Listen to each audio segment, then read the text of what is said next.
Selamat pagi. Selamat pagi. I have one question. Ya? After you present your slides, Mhm. kita terus ke Q&A session kan? Ya, Okay. kita ke Q&A Because session. after your slides there will be two person that asking lively, and then our moderator will proceed to read the question from the comment section from YouTube. Okay, Okay. sure. Adina.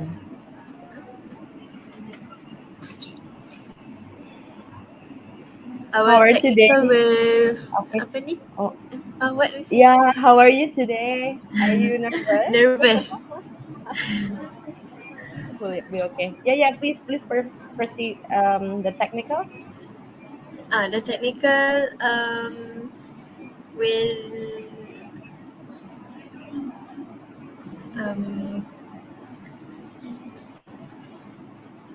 bagi ayat introduction Oh, okay. Sentence. Okay.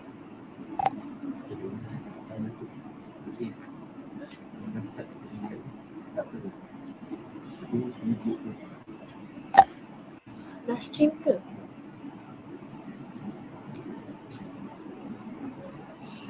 Okay.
Majlis mengucapkan selamat datang kepada para hadirin ke program Unlocking Effective Communication, Strategies to Navigate the Digital Realm in the Workplace.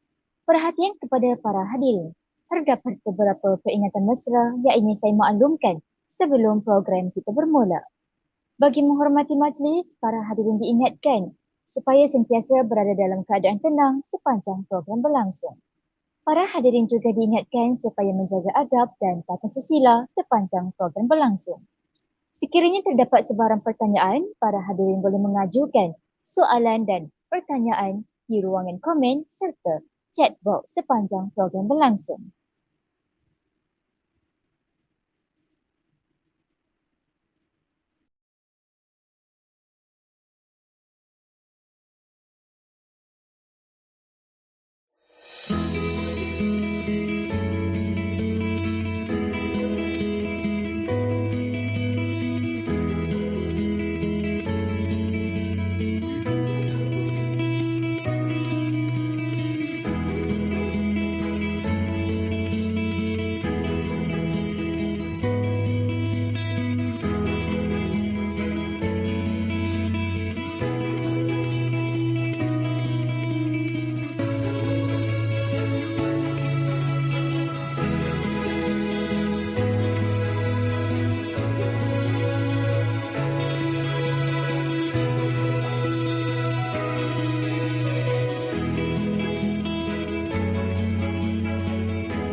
Bismillahirrahmanirrahim. Assalamualaikum warahmatullahi wabarakatuh. Salam sejahtera. Salam UiTM di hatiku.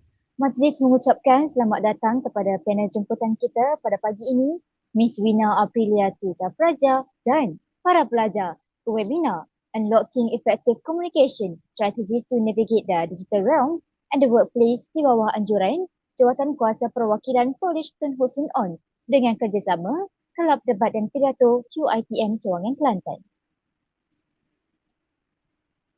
Majlis kita diteruskan lagi dengan nyanyian lagu Negaraku, lagu Indonesia Raya dan Wawasan Setia Warga UiTM.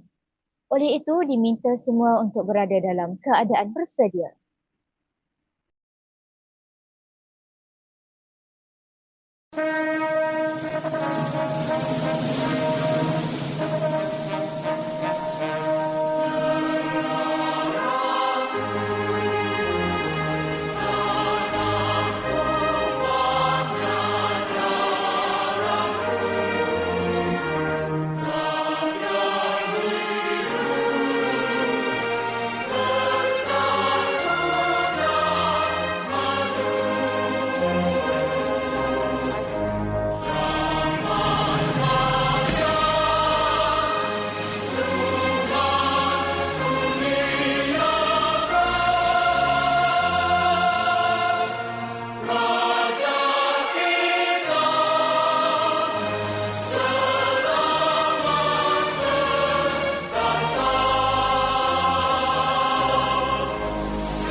Bagi memberkati majlis kita pada pagi ini, dijemput Saudara Imran Masjudin Elias Mahmudin untuk memimpin bacaan doa.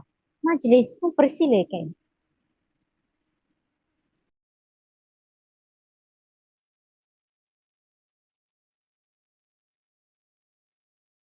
Bismillahirrahmanirrahim.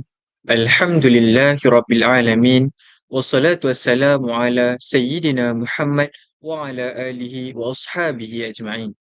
Ya Karim, Ya Wadud.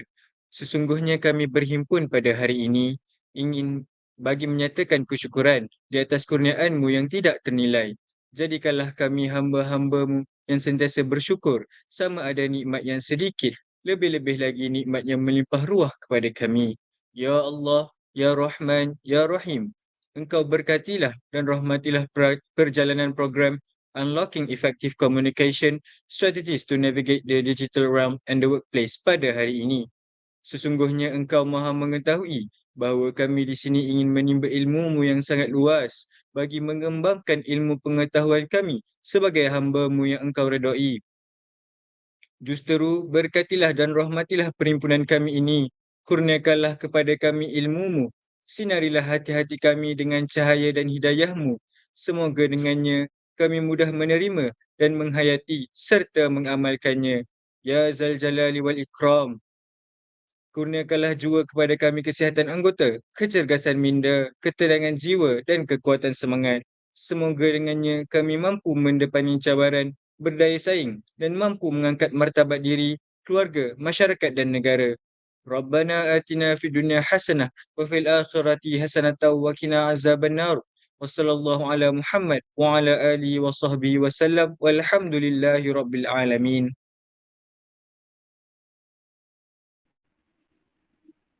Amin, amin ya Rabbal Alamin. Terima kasih diucapkan kepada Saudara Imran atas pimpinan bacaan doa itu tadi.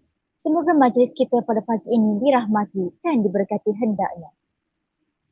Bismillahirrahmanirrahim. Yang berusaha Encik Mirza Faru Amiratli, Timbalan Rektor Hal Ehwal Pelajar UiTM Cawangan Kelantan. Yang berusaha Miss Wina Aprilia Tirta Praja, Pensyarah Pengajian Bahasa Inggeris, Fakultas Ilmu Pengetahuan Budaya, Universitas Indonesia. Yang berusaha Encik Wan Muhammad Firdaus Wan Muhammad, Ketua Staf Presiden Kolej. Yang berusaha Encik Muhammad Amir Taufiq Abu Hassan, Penasihat Jawatan Kuasa Perwakilan Kolej Tun Husin On. Yang dikasihi Saudari Nuriman Ayuni Zainal Abidin, Presiden Kelab Debat dan Pidato sesi 2023-2024. Yang dikasihi Saudari Aldina Muhammad Faisal, Pengarah Program Unlocking Effective Communication Strategies to Navigate the Digital Realm and the Workplace, Barisan Ahli Jawatan Kuasa Pelaksana Program, serta hadirin yang saya kasihi sekalian. Assalamualaikum warahmatullahi wabarakatuh. Salam dari kampus Tanah Terendah Sekebun Bunga, Champion in Entrepreneurship Empowering Community. Dan selamat datang ke program Unlocking Effective Communication Strategies to Navigate the Digital Realm and the Workplace. Saya, Nuriman Ayuni Zainal Abidin, selaku pengacara majlis pada pagi ini. Izinkan saya mengacarakan majlis ini hingga ke penghujungnya. Pihak kami mengalu-alukan kehadiran semua mahasiswa ke program Unlocking Effective Communication Strategies to Navigate the Digital Realm and the Workplace pada hari ini. Ribuan terima kasih juga diucapkan kepada tetamu jemputan yang sudi meluangkan masa bersama-sama kita pada pagi ini. Untuk pengetahuan semua, objektif utama program ini adalah untuk menggalakkan mahasiswa melibatkan diri dalam aktiviti yang melibatkan kemahiran insaniah dalam komunikasi dalam berorganisasi. Di samping itu, memberi pendedahan mengenai asas-asas dalam kemahiran komunikasi dan mewujudkan hubungan dengan organisasi luar untuk mencipta pengalaman baru dalam kalangan mahasiswa serta memberi keseimbangan antara keperluan akademik dengan keperluan insaniah. Duduk sekawan gadis jelita, buat santapan untuk pahlawan. Tampilah tuan, kami meminta, madah ucapan kata aluan. Dengan itu, majlis dengan segala hormatnya menjemput dan mempersilakan Saudari Aldina Muhammad Faisal, Pengarah Program Unlocking Effective Communication Strategies to Navigate the Digital Realm untuk memberikan ucapan alu-aluan. Majlis dengan segala hormatnya mempersilakan.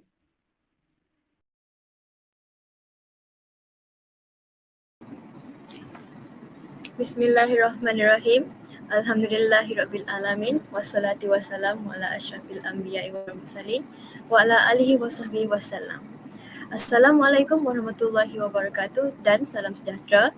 Salam UiTM di hatiku. Salam dari kampus tanah serendah sekebun bunga, championing entrepreneurship, empowering community. Terima kasih kepada saudari pengerusi majlis. Yang berusaha Encik Mirza Farouk Amir Razli, Timbalan Rektor Hal Ehwal Pelajar, UiTM Cawangan Kelantan. Yang berusaha Miss Wina Aprilia Tirta Praja, Pensyarah Pengajian Bahasa Inggeris Fakultas Ilmu Pengetahuan Budaya Universitas Indonesia. Yang berusaha Encik Wan Muhammad Firdaus Wan Muhammad, Ketua Staf Presiden College. Yang berusaha Encik Muhammad Amir Taufik Abu Hassan, Penasihat Jawatan Kuasa Perwakilan Kolej Tun Hussein On. Yang dikasihi Saudari Nur Iman Ayuni Zainal Abidin, Presiden Kelab Debat dan Pidato sesi 23-24, dan barisan ahli jawatan kuasa pelaksana program serta para hadirin yang saya kasihi sekalian.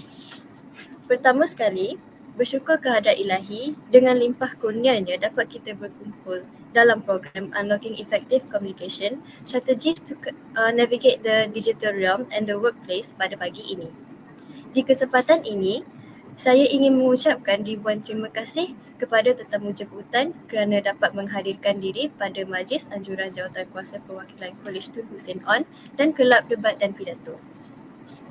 Hadirin yang dihormati sekalian, program Unlocking Effective Communication Strategies to Navigate the Digital Realm and the Workplace ini dianjurkan oleh Jawatan Kuasa Perwakilan Kolej Tun Hussein On dengan kerjasama Kelab Debat dan Pidato UiTM Cawangan Kelantan.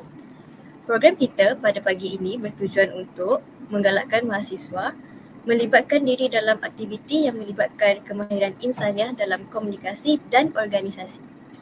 Pada masa yang sama, ia dapat memberi pendedahan mengenai asas-asas dalam kemahiran komunikasi.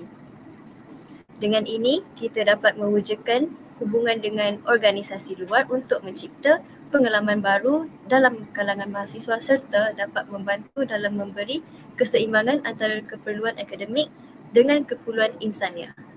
Hadirin sekalian, akhir kata saya selaku pengarah program untuk program ini berasa amat gembira dan bersyukur kerana program ini dapat berjalan dengan lancar dengan kerjasama daripada semua pihak. Ucapan ribuan terima kasih dan tahniah kepada semua ahli jawatan kuasa yang bertungkus lumus bagi menjayakan majlis kita pada pagi ini meskipun terhimpit dengan tugasan yang lain. Semoga kerjasama dan komitmen yang terjalin ini dapat diteruskan pada masa akan datang. Sekian, wabillahi taufik wa hidayah. Assalamualaikum warahmatullahi wabarakatuh.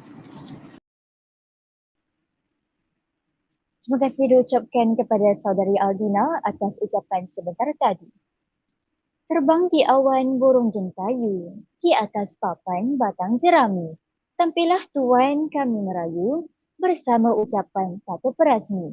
Hadirin yang dihormati sekalian, majlis menjemput dan mempersilakan yang berusaha Encik Mirza Farouk Amir Razli, Timbalan Rektor Hal Ehwal Pelajar UiTM Cawangan Kelantan untuk memberikan ucapan alu-aluan dan seterusnya merasmikan program kita pada pagi ini. Majlis dengan segala hormatnya mempersilakan.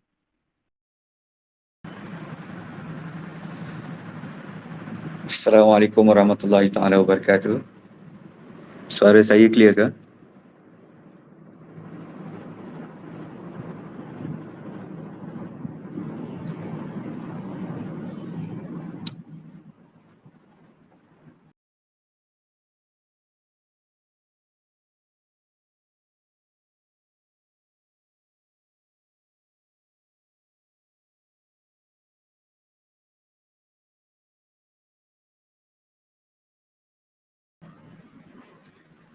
Assalamualaikum warahmatullahi taala wabarakatuh. Yang berusaha Miss Wina Aprilia Tirta Praja, Pensyarah Pengajian Bahasa Inggeris Fakultas Ilmu Pengetahuan Budaya Universitas Indonesia. Yang berusaha Encik Wan Muhammad Firdaus Wan Muhammad, Ketua Staf Presiden College. Yang berusaha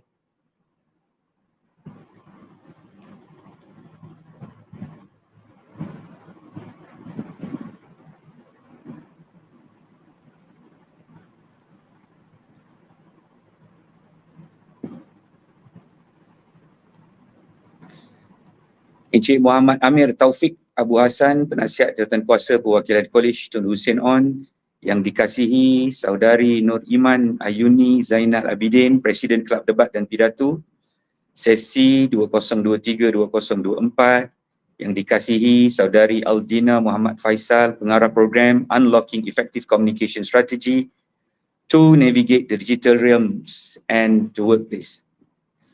Barisan Ahli Jawatankuasa Pelaksana Program serta hadirin hadirat yang saya hormati sekalian daripada UiTM Cawangan Kelantan dan juga daripada Universitas Indonesia, insyaAllah. Bismillahirrahmanirrahim. Salam UiTM di hatiku, salam dari kampus Tanah Serendah Sekebun Bunga, championing Datapreneurship, empowering community. Terima kasih diucapkan kepada pengacara majlis. Terlebih dahulu kita panjatkan kesyukuran ke hadrat Allah Subhanahu Wa Taala kerana dengan limpah kurnianya diberi peluang dan ruang kepada kita untuk sama-sama berkumpul dalam program Unlocking Effective Communication, iaitu merupakan satu program yang sangat penting bagi meningkatkan nilai tambah mahasiswa UiTM Cawangan Kelantan dan juga Universitas Indonesia.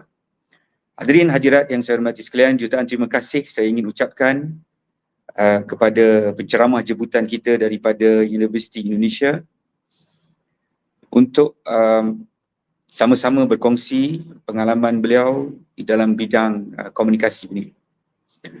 Saya juga ingin mengucapkan ribuan terima kasih dan tahniah syabas kepada Ahli Jawatankuasa Perwakilan Kolej Tun Hussein On dan juga Kelab Debat dan Pidato UiTM Cawangan Kelantan kerana telah berjaya mengadakan program ini. Tahniah juga saya ucapkan kepada semua mahasiswa, mahasiswi yang hadir daripada kedua-dua negara. Hadirin hadirat yang saya hormati sekalian. Sesungguhnya banyak objektif dan nilai yang kita cuba abang atau terapkan kepada mahasiswa pada hari ini. Kerana dunia hari ini tidak sama lagi dengan dunia dahulu. Sekarang dunianya berbeza, cabarannya berbeza, suasananya berbeza. Seperti kata Saidina Umar, didiklah anak kamu kerana anak kamu akan dibesarkan dengan bukan zaman kamu. Today's our worlds are very different from last time. Masa zaman saya belajar dulu dengan zaman sekarang memang jauh berbeza. Dulu kita bercakap tentang mahasiswa dan local workforce, tetapi hari ini mahasiswa semua perlu ada fokus kepada bekerja di luar negara. So that's why you have to band and you have to membiasakanlah diri awak dengan, it's not only the international language but also international culture. Which one we can accept, which one we cannot accept, itu adalah satu perbincangan yang berbeza, tetapi you mesti kena tahu. Because we are not talking only the communication about the language but also the culture behind the language itu. Jadi hadirin dan hadirat, sesungguhnya saya merasakan program ini sangat penting dan dia mampu melahirkan mahasiswa yang mempunyai nilai tambah yang lebih tinggi. Seperti mana yang sering kita perkatakan, iaitu kita punya visibility. We want to increase our visibility, iaitu bukan saja university visibility tetapi juga student visibility melalui English proficiency dan juga bahasa-bahasa lain. Jadi hadirin dan hadirat yang saya hormati sekalian, besarlah harapan saya agar program ini dilaksanakan mampu memberi manfaat kepada semua pihak. Diharapkan agar semua mahasiswa dapat menggunakan ilmu ini dalam kehidupan seharian, insya-Allah. Tanpa melengahkan masa, saya dengan lafaz Bismillahirrahmanirrahim dengan ini merasmikan Unlocking Effective Communication Strategies to Navigate the Digital Realms and the Workplace. Saya sudahi dengan ucapan wabillahi taufiq wal hidayah. Wassalamualaikum warahmatullahi taala wabarakatuh. Sekian.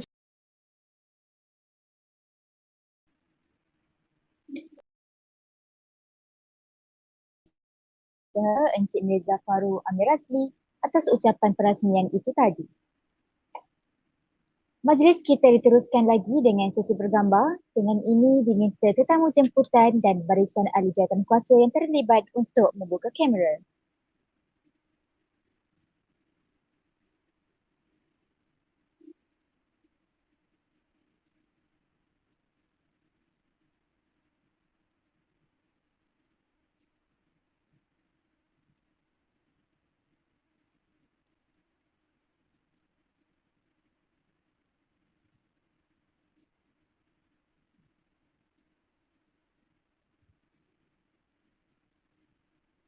Baiklah.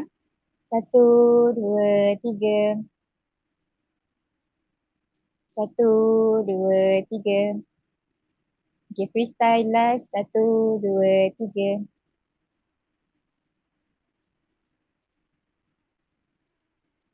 Okay, baiklah.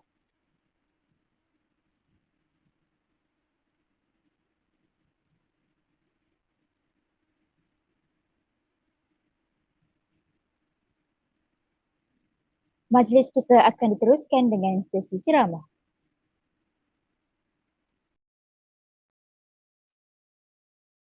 Bismillahirrahmanirrahim. Alhamdulillahi Rabbil Alameen. Alhamdulillah. Grateful to the presence of God for His abundant permission and grace to be together in the Unlocking Effective Communication Strategies to Navigate the Digital Realm and the Workplace program this morning. With me, Nabiha, as your moderator for today's program. I am excited to introduce our panel, Miss Wina Aprilia Titra Praja. How are you, Miss? I'm good, Nabiha. How are you? I'm also good. So, for further introduction, Miss Wina is a lecturer of English Studies program from Faculty of Humanities Department of Literature of Universitas Indonesia. Miss Wina is an English lecturer with a passion for educational technologies. She has a solid foundation of theoretical knowledge and practical experience in e-learning and digital technologies for education. She received her master's degrees in digital technology, communication, and education from the University of Manchester in 2018, founded by Indonesia Endowment Fund of Education. In 2015, she received a scholarship from Fulbright to teach Bahasa Indonesia and take master classes in United States under Foreign Language Teaching Assistant Program. Her past working experiences extend from teaching English for business purposes to being the sales and marketing manager for Universitas Indonesia Language Institute. At Universitas Indonesia, she teaches public speaking, critical analysis of pop culture, and introduction to creative writing. Her portfolio includes developing massive open online courses, platforms, and modules for Fakultas Ilmu Pengetahuan Budaya Universitas Indonesia, and also being the speaker for e-learning and distant learning workshops for Universitas lecturers. Lastly, she have also assisted with a research partnership with the University of Melbourne. Without wasting any time, let's begin our program with a little Q&A session with our guests. So, Ms. Wina, my first question to you is, what are the advantages of good communication in the digital realm? Thank you so much, Nabiha, for the excellent introduction. But before I answer your question, I would like to read a pantun as well. So, pergi ke sungai memancing ikan. Ikan kecil, ikan arwana. Selamat pagi, saya ucapkan. Assalamualaikum warahmatullahi wabarakatuh, hadirin semua. Salam sejahtera, selamat pagi, dan salam UITM di hatiku. First of all, I would like to greet yang berusaha, Encik Mirzar Faruk Amir Razli, Timbalan Rektor Hal Ehwal Pelajar UITM Cawangan Kelantan. Yang berusaha, Encik Wan Muhammad Firdaus, Wan Muhammad, Ketua Staf Presiden College. Yang berusaha, Encik Muhammad Amir Taufik Abu Hasan, Penasihat Jawatan Kuasa Perwakilan College Tun Hussein On. Also, I would like to extend my utmost gratitude for the opportunity given to me this morning to give a lecture on effective communication. And I would like to express a huge thanks for all the amazing committee from Jawatan Kuasa Perwakilan College Tun Hussein On, who has given me the best efforts for this webinar. And lastly, good morning to all the participants in this webinar. So Nabiha, coming back to your questions about the advantages of communication in digital realm, I believe every one of you in this webinar has has felt all the advantages of digital communication, especially in this information technology era. Um, Digital communication has brought us together, from people all over the world to connect at the tip of our fingertips. We can just um, connect with people, and distance and time does not matter anymore. We can just find information, we can just connect with people very easily. So I think that's the main advantage of digital communication. Thank you, Miss Vina. And for my second question, I want to ask you, what tips Mhm. and tricks can you suggest to appear more confident when talking in front of a crowd? Oh, okay. Actually, I'm also still learning on that part, but one tip that helps me a lot in my public speaking experience to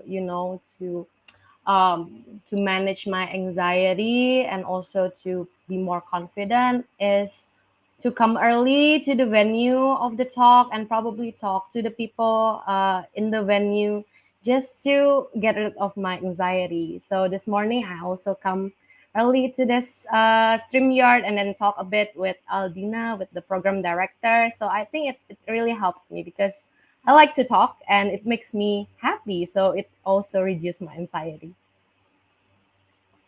Thank you, Miss Vina, for answering my questions.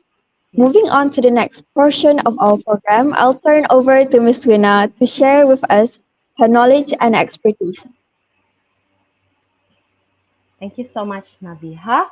So I will share my screen now. Please let me know if you can see it or not. So,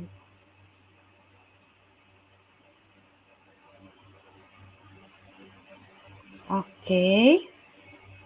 Can you see my screen now? Excellent. Okay. So, yeah, now I will start my session on the unlocking effective communication strategies to navigate the digital realm and the workplace. So this talk will take place for about 2 hours, and during the presentation, during the lecture, there will be some interactive activities that I want you to also join with me in the lecture. So feel free later, if you want to interact with me or if you want to participate in the activity, you can drop your answers, your comments on the comment section on YouTube. All right, so let's get started. So before we start our session, I will start my session with a pop quiz. Okay, so I will read some statements regarding communication, and I want you to guess whether these statements are true or false. So you can actually give your answers on the comment. Okay, so let's start with the first one. Is it true or false? Communication comprises of the verbal and also the non-verbal. True or false? Write your comment in the comment section. Is it true or false that communication comprises of the verbal and non-verbal? True. Okay, we have already got some answers from the audience. Yes, it's the easy one. Yeah, this is an easy one just to check your understanding. And it is true that communication comprises of the verbal and the nonverbal. So let's continue. Yes, it's true. Let's continue to the next one. What do you think? Is it true or false? Silence does not have a significant impact in verbal communication. Silence does not have a significant impact in verbal communication. Is it true or false, in your opinion? Okay. Bebe Smartwatch answer false. Some of you answer false. All right.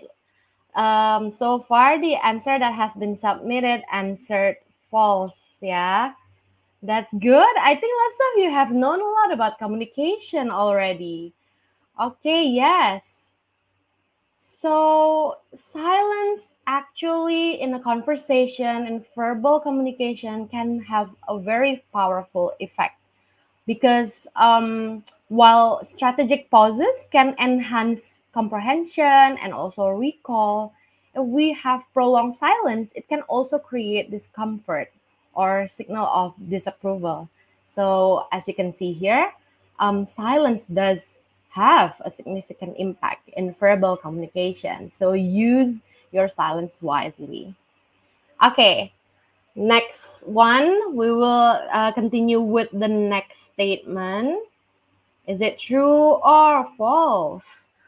Now we've moved on to workplace communication. Yeah, workers spend 28% of their workday reading and answering emails. Is it true or false in your opinion? Workers spend 28% of their workday reading and answering emails. What do you think? Is it true or false? Still waiting for the answer. What do you think? That workers spend 28% of their workday reading and answering email? True? Okay. Some of you answered true. Yeah. Yeah, that's true. That workers actually spend 28% of their workday reading and answering emails. So this is actually based on a report from McKinsey that average professional spends about 28% of their workday reading and answering email. So that actually equates to a staggering 2.6 hours spent and 120 messages received per day. So yeah, it's quite a long duration of reading and answering email. And later in our session, we will also learn on how to write our email to be more effective, so it won't it won't reduce your time that much. Okay. Next one. I think this would be the last one, the last statement before we start our session. Is it true or false that in 2023, almost 90% of Malaysian population are internet users? In 2023, almost 90% of Malaysian population are internet user. True or false, in your opinion? Is it true? False? That almost 90% of Malaysian population are internet users in 2023. True? Okay. True? Yes, okay. So this actually shows how prevalent, right, digital communication and also digital technologies in our lives today. Actually, the number is false because the number of internet penetration in Malaysia in 2023 is slightly more than 90%. So it's more than 90%. It's 96.8%. 96.8%. So it's just around 4% short to 100%, yeah, to be exact. So this equates 33.03 million people, yeah, in Malaysia that that has been connected or use internet, yeah. And to add more facts, 78.5% of the population are active social media user. So 78.5% of Malaysian population are active social media users. So I believe that also includes lots of you, yeah, in this webinar. And this report was according to We Are Social and Meltwater's digital report in 2023. Okay, so again, yeah, it shows how prevalent digital communication in our lives today. Okay, so yeah, I can see that some of you have already knows a lot about communication. Some of you also wants to learn more about communication. That's why you come to our session today. So here is our agenda for today. The first one, we will learn about the principles of communication. Okay, we will start by discussing what is involved in communication process and what are the elements of communication. Okay, after we learn the basics of communication, we will continue to the next agenda, which is our main topic for today, the effective communication. We will learn about some strategies on how to be effective communicator. Okay, we will learn about effective communication in two perspective. The first one, for us as a sender or the speaker of the communication, we will learn about the 7 C's of effective communication. And the second one, as a receiver, we will learn about active listening. And lastly, in our agenda, in the third part, we will put it in context. So we will discuss all of this concept that you have learned so far in the context of the workplace and also digital communication.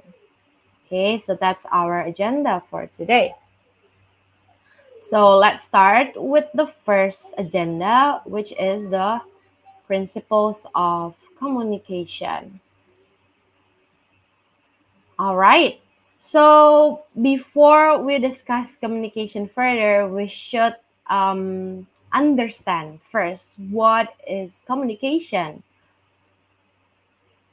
Based on a definition given by Oxford Language, communication is the imparting or exchanging of information or news.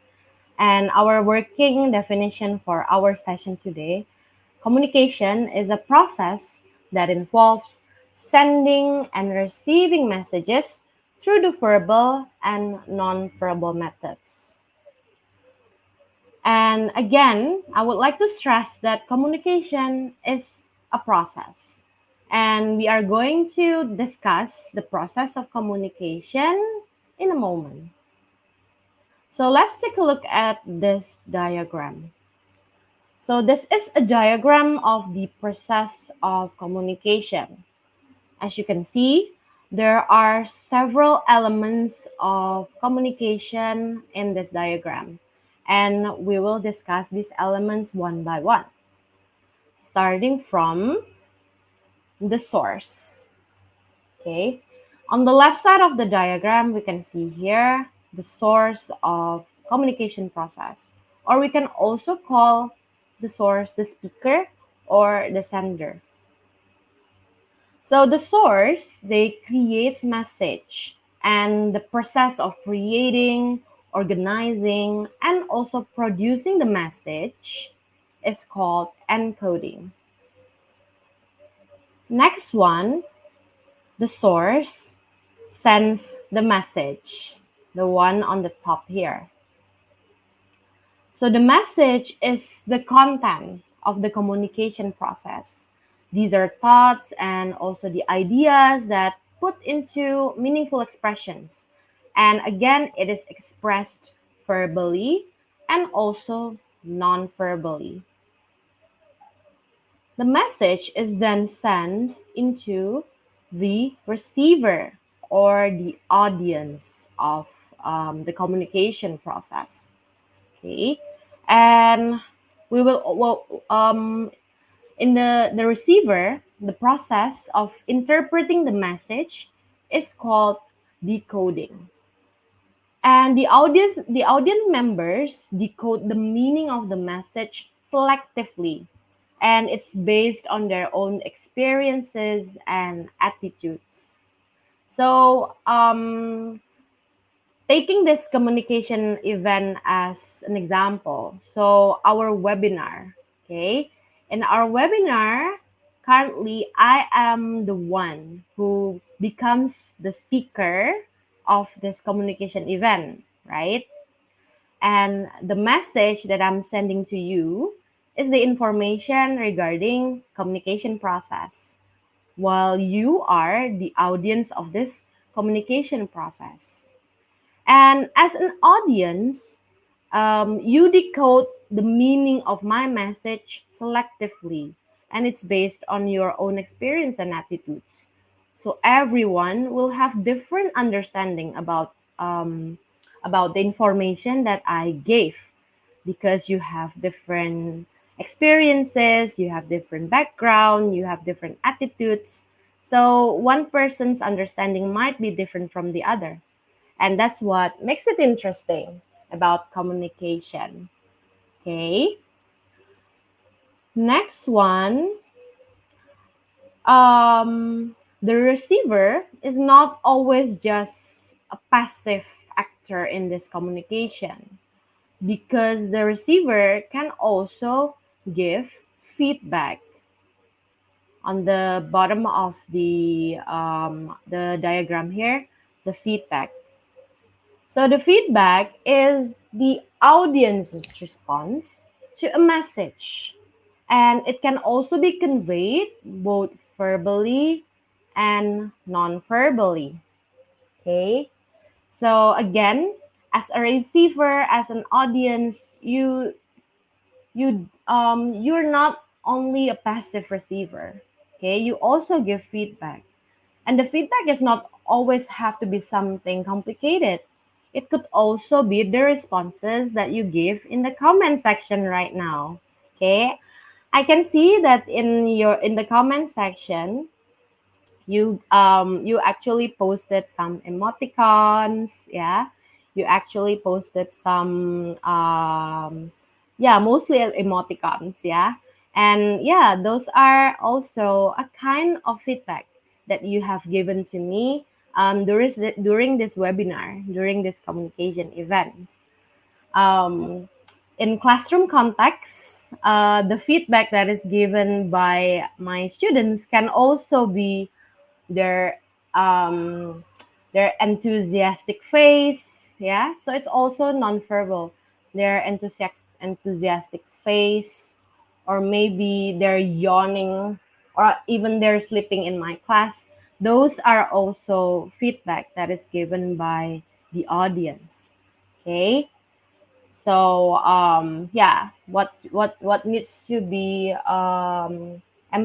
emphasized in this feedback is that it's not just verbal feedback, which is something that you said, but it could also be non-verbal feedback. Okay, body language, gestures, or also emoticons. Yeah, those are also feedback. Okay. So we so far have learned the actors, yeah, the speaker, the audience. We have also learned about the message and also the feedback.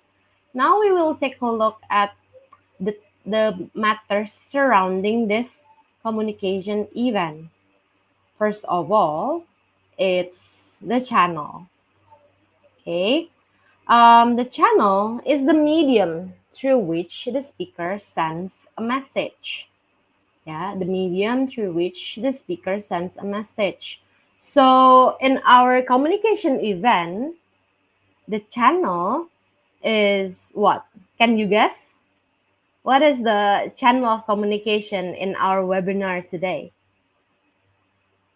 Can you guess and write your answer in the comment section? An easy question. What is the channel of communication in our webinar today? So, what is it? It's the internet, yeah. The internet, and also probably YouTube as a social media, yeah. it's also the channel of communication through which I'm sending the message to you and through which you send the feedback to me. Okay, so the channel of communication. Next one, besides channel, we also have noises. Okay, so as you can see here, noises is located near the channel. Okay, and there are different types of noise. So noise is actually any interference with the message. So when I'm sending my message to you, there will be noises, right, that probably hinders the effectiveness of our communication. So noises can be in the form of physical, physiological, semantic, and also psychological noises. Let's discuss them one by one. So, what is physical noises? Physical noises are the sound that actually disrupts the communication.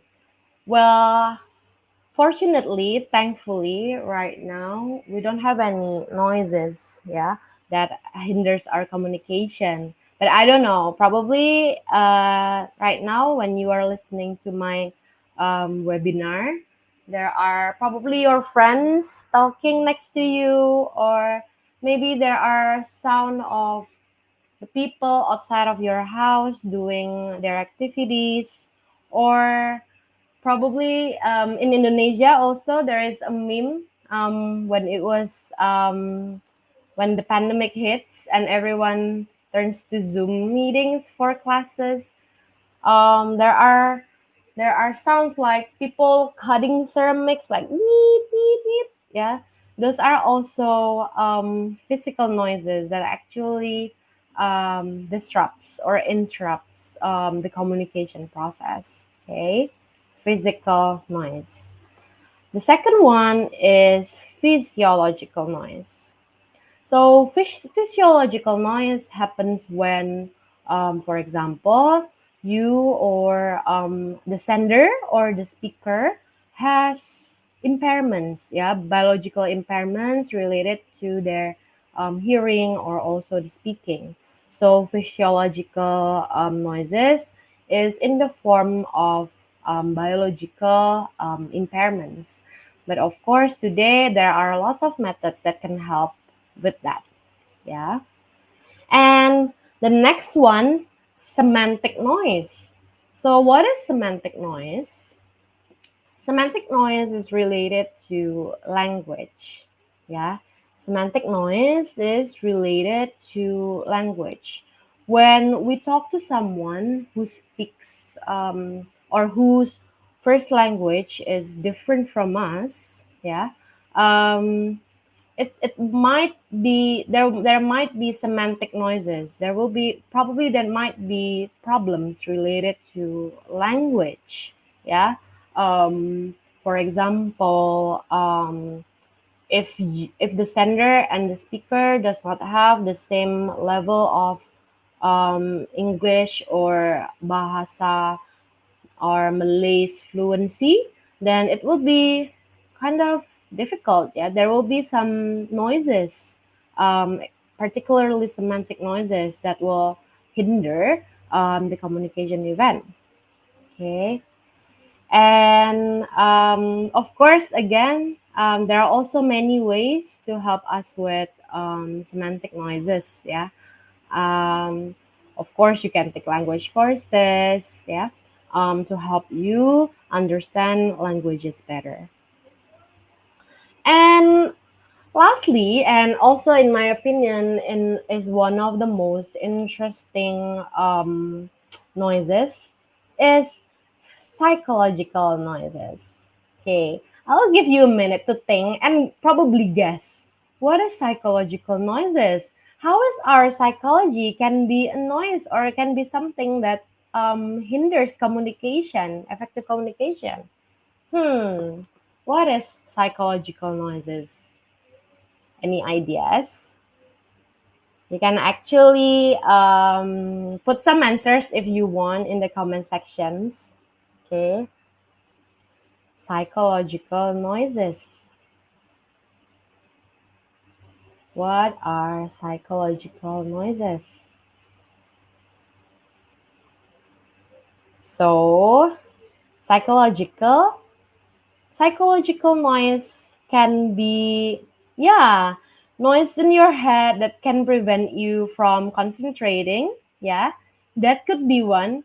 So, for example, you are actually having an emotional problem, or if the conversation is something that is quite emotional, sometimes it could also hinder effective communication because you're having an emotional time. Yeah, it could also be difficult to even to communicate to people. Yeah, and not only just from the emotional side, not only just about the feeling, but also the things in your head, just like what just in the comment section said.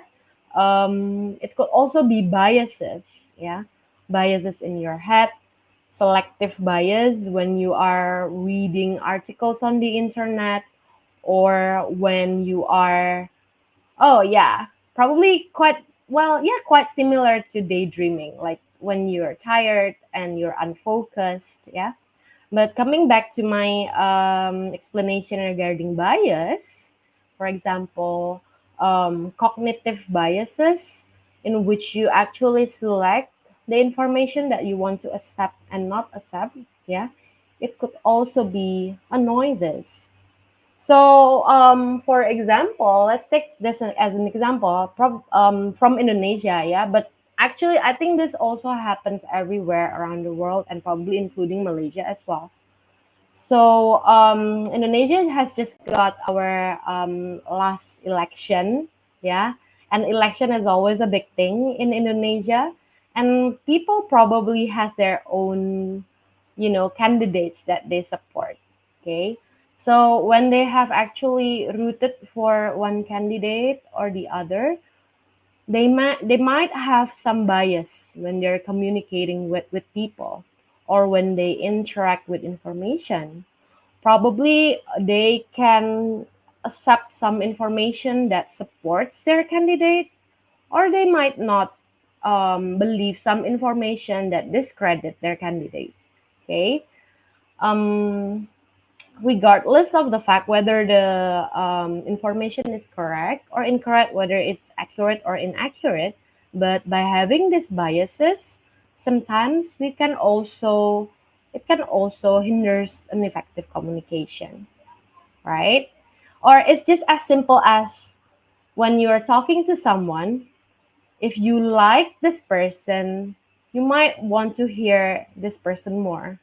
But if you dislike this person that you're talking to, if you have biases towards them, probably it would be more difficult for you to believe what they said, to understand what they said, because you have these biases in your head.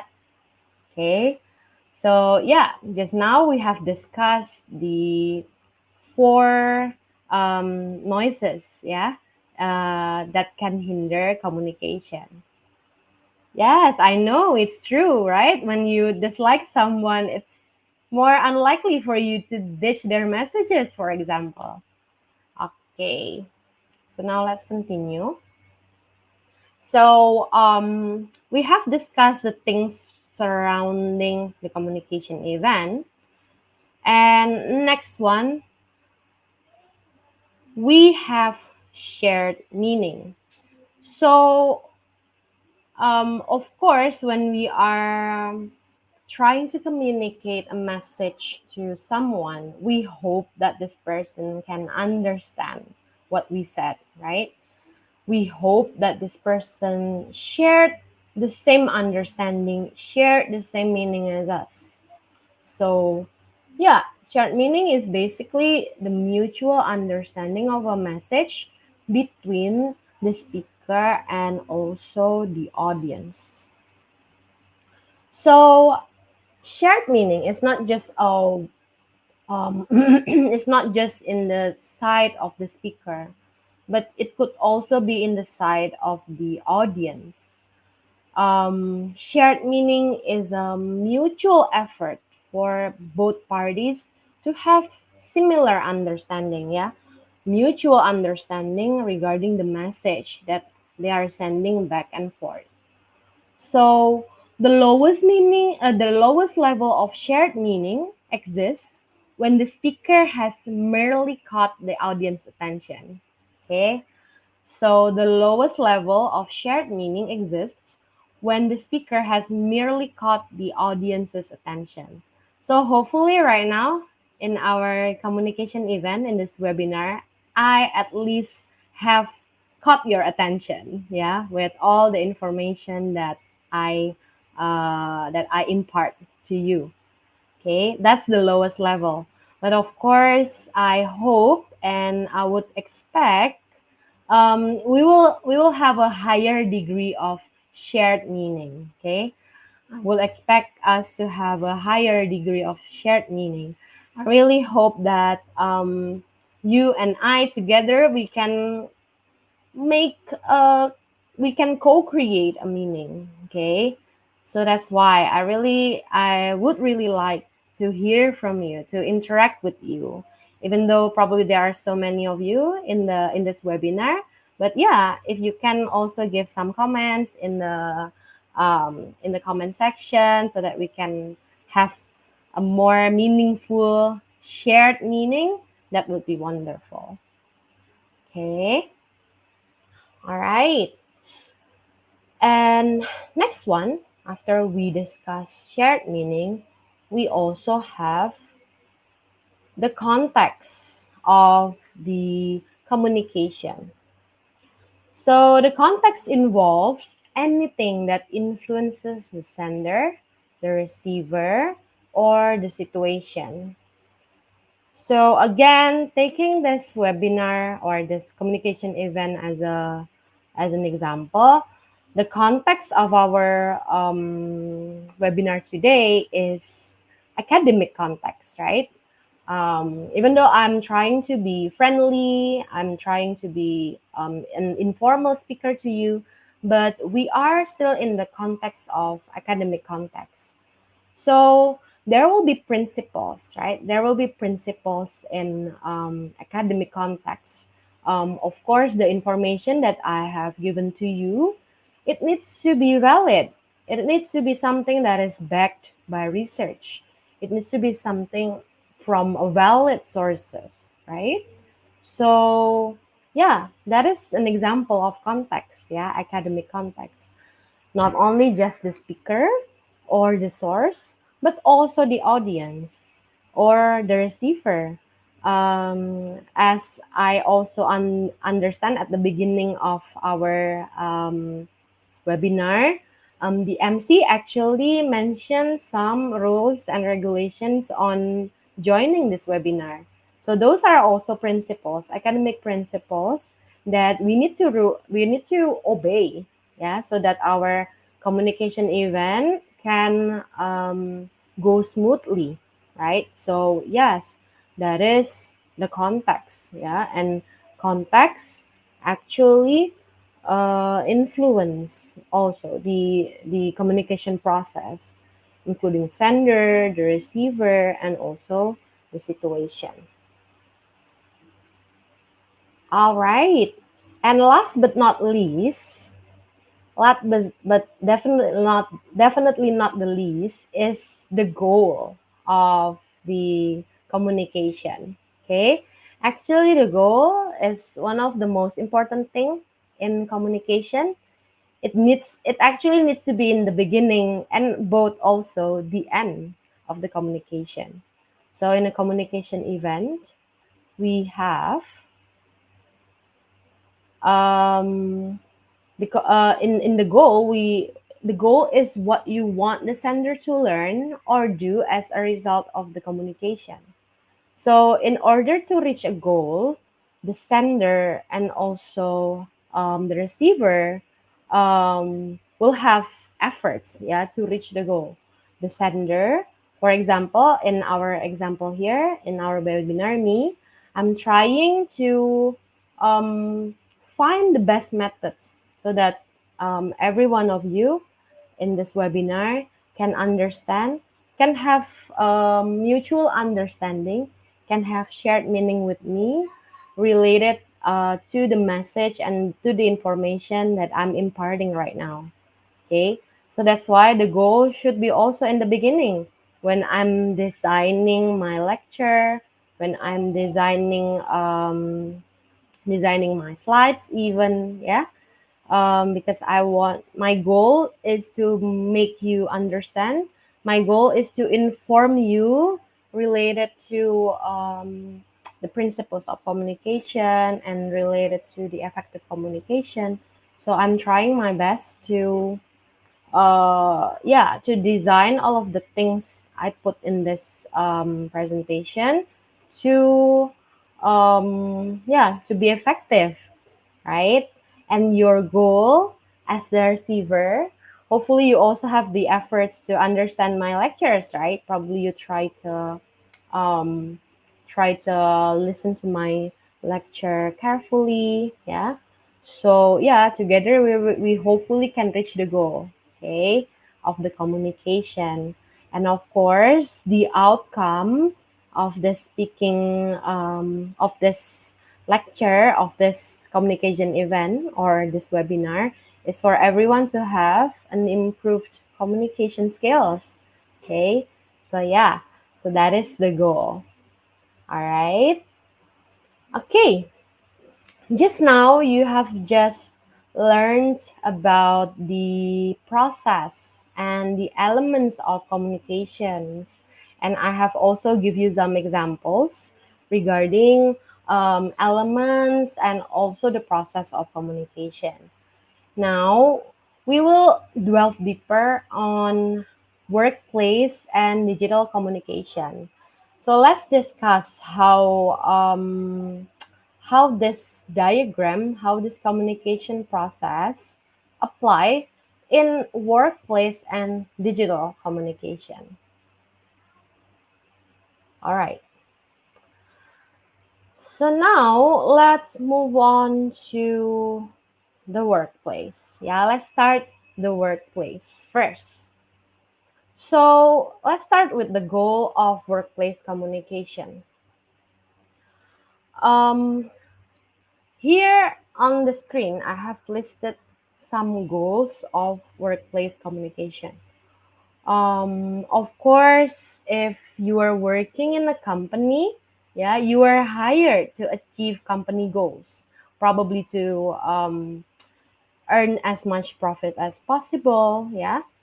And in reaching this goal, of course, you need to communicate, and the communication process can involve building relationships and trust, yeah, solve conflicts, or facilitate innovation, yeah, enhance decision making, improve efficiency, manage crisis, or ensure compliance and safety. Okay, so that is some of the goals of workplace communication. And the actors of workplace communication can be your colleagues, yeah, your managers and supervisors, the executives and leaders, or also your clients and also your customers. Okay, these are some of the actors, yeah, that might be involved in workplace communication. So, what are the channels of communication for workplace communication? Can you guess? Some of the channels might be verbal communications, yeah, such as meetings, water cooler conversations. Do you know what is water cooler conversations? Water cooler conversation are communication that take place, for example, during the break, yeah, informally, when you talk to your colleagues, when you talk to your peers at the office. Yeah. So those are water cooler conversations. And also social gatherings, yeah, phone calls with your customers or clients, voice and also video conferencing. Those are workplace communication, the channels of workplace communication. Next one, besides verbal communication, it could also be written communication as well. And we have also discussed in the beginning of our webinar that workers spend 28% of their day to read and also write emails. Okay, so emails are crucial means of communication in the workplace. But also due to the development of information technologies, instant messaging is also now becoming more common, yeah, in workplace communication. Are you familiar with any instant messaging services for workplace communication? You can drop your answers in the comment. Okay. Well, I'm not endorsing or promoting this platforms, but in Indonesian context, yeah, people use WhatsApp a lot for work, but sometimes it makes it difficult for us to, to distinguish personal life and work life because we use, yeah, WhatsApp, Telegram. Thank you so much, Dinur Alia. Yeah. Um, WhatsApp, Telegram to communicate with our colleagues, with our people in our workplace. Yeah. And probably, for example, we also use productivity platforms such as Zoom, yeah, and then for chats there will also be Slack, for example, yeah. So yeah, we use it every day to communicate. And well, Instagram is also mentioned, yeah, as one of the means or channels of communication. But some companies, yeah, they also have some policies, for example, for communications, for using social media for communication, yeah, or social networking sites like Instagram, Twitter or X, yeah, or probably TikTok as well, yeah. Well, they might have some policies for their employees to not use it for formal matters, yeah, or to create personal relationships. So you also have to be careful on the use of social media for workplace communication. Okay. And also other conventional methods for workplace communications are letters, yeah, social newsletters or reports, and also reviews. And what do you think? What are the noises that would hinder workplace communication? Previously, we have already discussed um, the four noises, yeah, that can disrupt communication, and how does it work in the workplace? Yeah, how does what are the noises for workplace communication? Just like what I have explained earlier. Um, Of course, all of these noises can also happen in workplace communication. Physical noises can include, for example, your colleague sitting next to you keeps talking or keeps gossiping in the office, yeah, and while you're having a virtual meeting, she keeps talking or he keeps talking, yeah. Of course it would be a physical noises because you cannot concentrate because this person is being noisy, for example, right? Or physiological noises can also occur, just like I mentioned earlier about impairments, yeah. And then semantic noises also if you have to communicate with people who has a different first language, yeah, or even yeah, or even level of understanding of the knowledge, okay, because semantic noises can also be jargons. So if your the person that you're speaking does not really know or about their jargon in your division or in your department or in your field of study, it will also be difficult for both of you to have mutual understanding. And again, psychological noise can also be something that hinders workplace communication, including yeah, your biases towards your peers, towards your boss, for example. Yeah, it could also be psychological noise. Yes, Alia, Dinur Alia also said snoring next to me will also be a physical noise. Sure, yeah. Definitely, if your peers or colleagues sleep, yeah, and then they snore, yeah, it would be a physical noise as well. Okay. So, how about the digital? I'm pretty sure that all of you here, especially the younger generations, are more familiar probably than me with digital communications. So let's discuss and share your answers in comment sections. So, what would be the goal of digital communication in your opinion? Okay, and who are the senders and receivers? What are the channels of communication and what kind of noise would hinder effective digital communication? So let's start with the goal. What are the goals of digital communications? Can you guess? Or you don't have to guess, just your opinion. What are the goals of digital communications, in your opinion?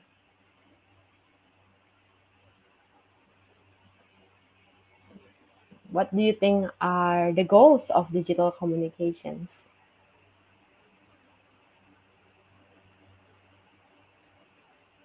What do you think? You can share your answers in the comment sections.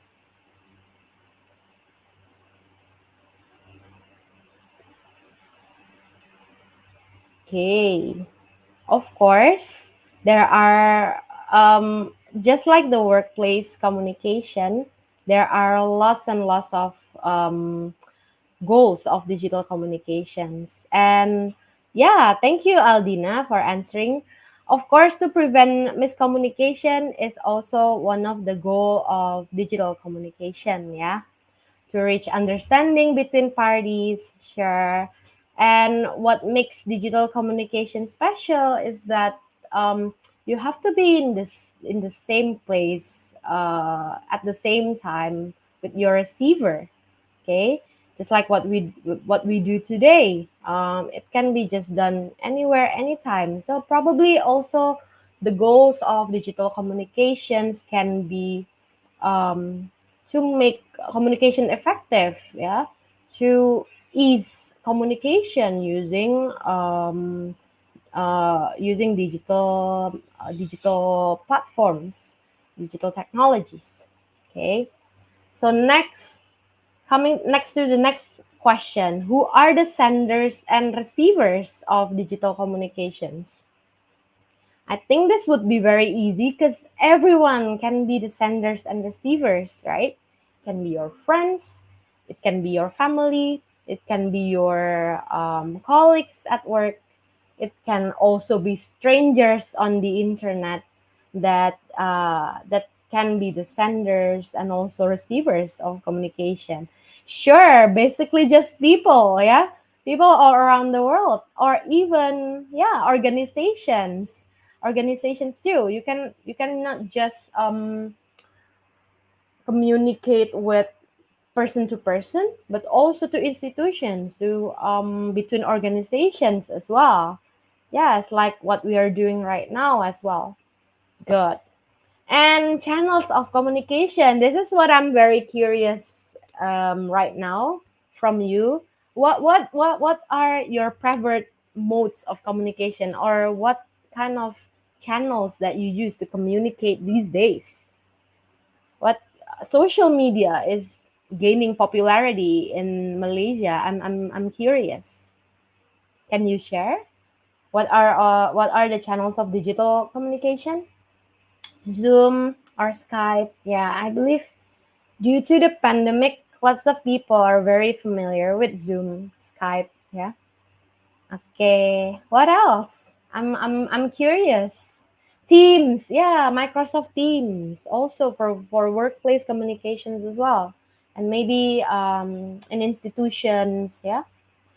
WhatsApp, video call, yeah, Teams, texting platforms. Okay.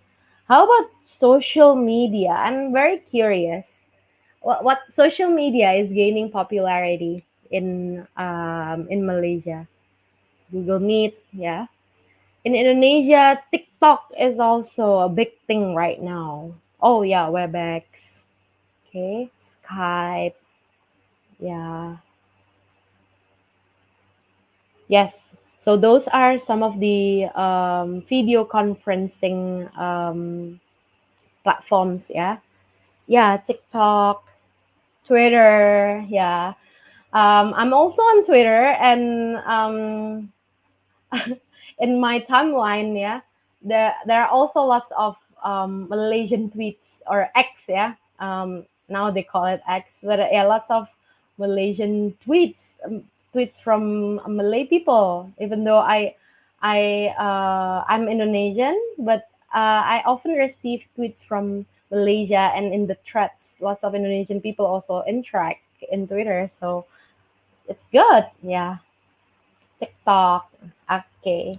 So, yeah, thank you for sharing. Lastly, what kind of noise do you think would hinder effective digital communication, in your opinion? What kind of noise would hinder effective digital communication, in your opinion? It could be a lot, yeah, it could be a lot for all of the four noises. Yeah. Um, Oh, hinders means disrupt or interrupts, yeah. That would interrupts effective digital communication. Thank you, Aldina. What kind of noise that would interact effective digital communication? Thank you, Mr. Amir Taufik. The lack of body language, or the lack of nonverbal communication that we have in digital communication, makes it quite difficult for us to understand the message fully, right? So probably again, just like what we have right now in our webinar, because I cannot see you inside the room with me. I don't know your feedback for my I cannot see your body language. I cannot see your facial gesture. I cannot understand whether you understand my message or not. Yeah. So that's why I keep asking for you to write comments in my comment section so that I can have feedbacks. Okay. Yes. Nur Alia mentioned semantic noises can also be something that interrupts communication because we have different language. Slow internet, yeah. Slow internet might be environmental noise, yeah, because you don't have a good resources, for example, to support the communication. So yeah, well done, everyone. Thank you so much for sharing your thoughts. Hopefully, now we have understood workplace communication and digital communication better. So now we will continue with the next topic, which is the strategies for effective communication. Now that we have understood deeper about communication process, you have understood all the elements that's happening in communication. Now we will move on to the strategies for effective communication. All right. So, just as what I have mentioned in the beginning of my talk in the agenda, I will discuss effective communication into folds. Yeah. The first one is effective communication for us as a sender. Yeah. The 7 C's of effective communication, and effective communication for us as a receiver or active listening. Okay, just like the previous agenda, I will also discuss these two concepts using the context of workplace communication and also digital communication. Okay, so we will start with the first strategies for effective communication, which is the 7 C's or of effective communication. Okay, so the 7 C's of effective communications are the qualities of effective communication, which includes clear, concise, concrete, correct, coherent, complete, and courteous. Okay? Clear, concise, concrete, correct, coherent, complete, and courteous. Yeah, 7 C's of effective communication. So, when I explain the 7 C's of effective communication, I will also discuss digital workplace communication, which is emails. I will show you some emails, and I want you to read the emails and also give me your opinion about those emails. Yeah, whether is it has it have they applied the principle of the 7 C's of effective communication, and how can we improve these emails to be more effective? Okay, so again, please join me in the comment section if you have something to say about the email that I put in my slides. Okay, let's start from the first C, clear or clarity. Clear means your message should be clear. Yeah, it's not ambiguous nor vague. It should be clear.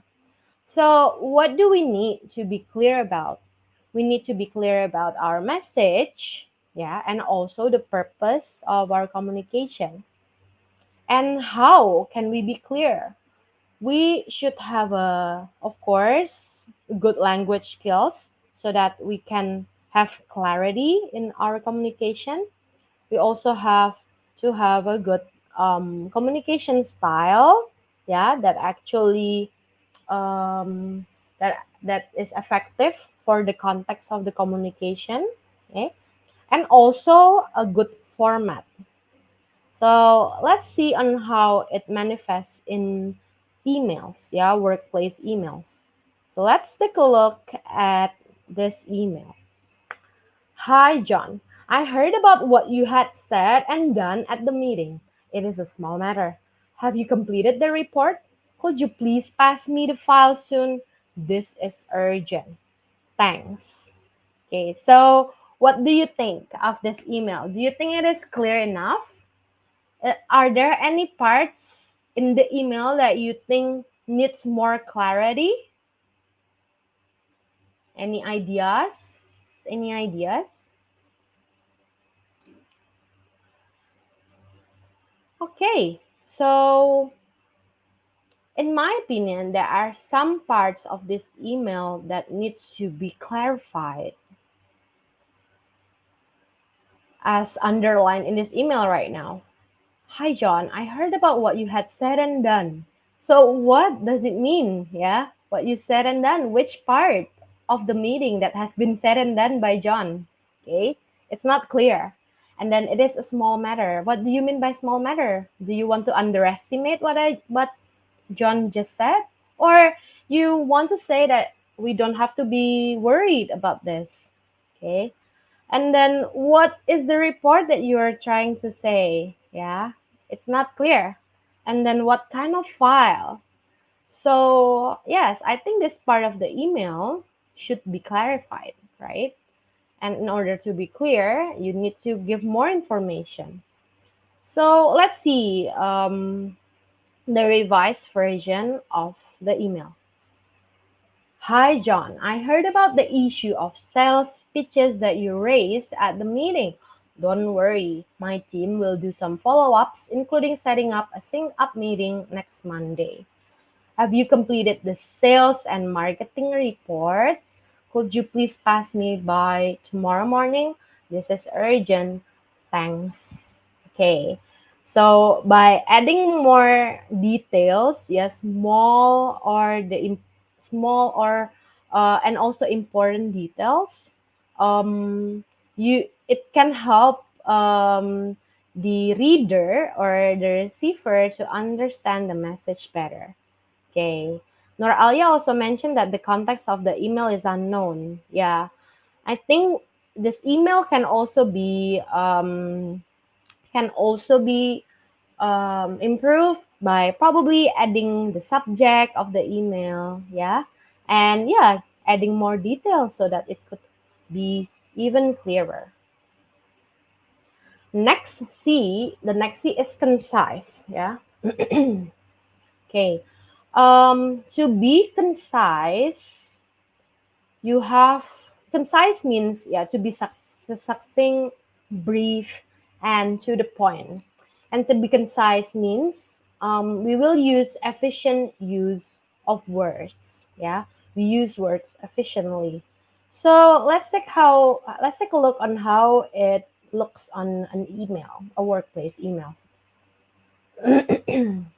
Hi Nabila, how are you? I hope this email finds you well. I'm writing to find out if you have bought the prizes for the games for the family day, which is happening in 2 weeks' time. This family day is going to be held on a Friday and it will start early. It will begin at 8 o'clock in the morning. Because it is so early, we need to transport the prizes to the venue the evening before, which is Thursday, after work at around 6 in the evening. Please let me know if you need me to help you in purchasing the prizes. Thank you. Okay. So, what do you think of the email? This one, is it concise in your opinion? Yeah, there are a lots of redundancy in this email. Yeah, as an English teacher myself, an English lecturer, I'm really sad to read this kind of email because there are a lot of redundancy. Okay, so there are some parts that I underline in this version of the email. Okay, um, in the first part of this email, this is actually a, a very common practice, right? To open an email like, how are you? I hope this email finds you well. So this actually depends on who the person that you were sending the email to.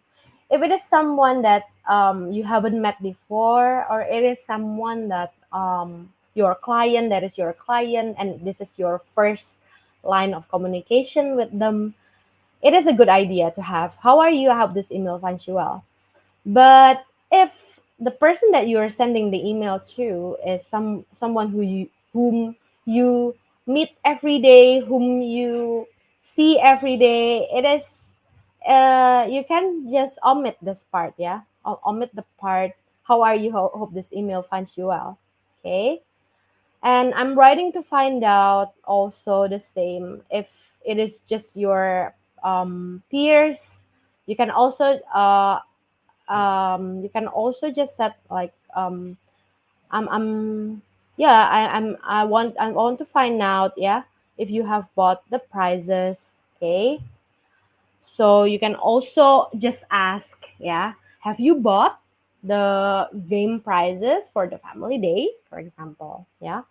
And then yes, in here we have lots of redundancy, which is happening start early, begin at 8 o'clock the evening before, which is Thursday. okay, after work at around 6.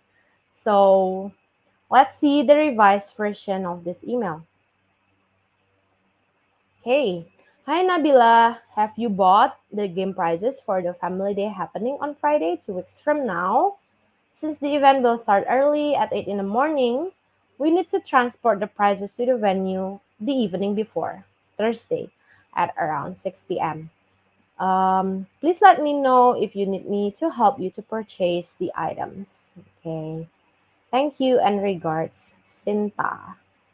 Okay. Yeah, hopefully by having this shorter and more effective and more concise email, you don't have to spend so much time, right? Writing and also reading email. Okay. Next, let's continue the next principle of um, effective communication, which is concrete. So being concrete means you need to be specific, substantial, and believable. Okay? So what does it take to be substantial, to be specific, to be believable? You have to give necessary details, yeah? Just like when you're writing an academic article, probably in your when you're studying right now, you have to write academic article and you have to give arguments, you have to give facts and figures, so that can help you to be more concrete. Okay, so let's take a look to the sample email. Hi Budi, this concerns the photography vendor that I was telling you about. I have checked and they are really great. Shall we go ahead and book them? With appreciation, Joko. Okay. So if you are Budi and if you book the photography vendor right away after you read this email, I hope you don't do it. Yeah, don't do it because the email here is not concrete. So what does it mean by they're great? Yeah, what does it mean that this vendor is really great? And what kind of things that Joko checked in this email? So yeah, that it needs to be more concrete, and the information also needs to be clarified. So let's take a look on how this can be revised. Okay. Hi Budi. This concerns the photography vendor that I was telling you about. I have checked their proposal and website, and the employee photographs that they took align with our company brand. I also found their lighting works meticulous and their editing clean. Furthermore, they have express services and the fee fits our budget. Their fee is even more affordable than that of the other two vendors. Shall we go ahead and book them? Okay. So, yes, this email is more effective because it is concrete. Yeah. Um, Budi does not have to ask for clarification or ask for evidence and proof that the photography vendor is great. Yeah. So, by having just this one email, both parties can understand and can believe. Yeah. Both parties can have shared understanding that the photography vendor is great because it aligns with the company brand, because their lighting works and editing works are good, and then they have express services. And lastly, of course, it needs to fits the budget. Yeah. So yes, being concrete means you have to give supporting facts. Yeah, to make your argument more valid. Next one, the correctness of your message. Yeah, the correctness of the message that you are sending. So the correctness of your message could be in two forms. The first one is in the content of the message. Yeah. The content of the message, of course, needs to be accurate. Yeah, all the facts and the details in your message needs to be correct.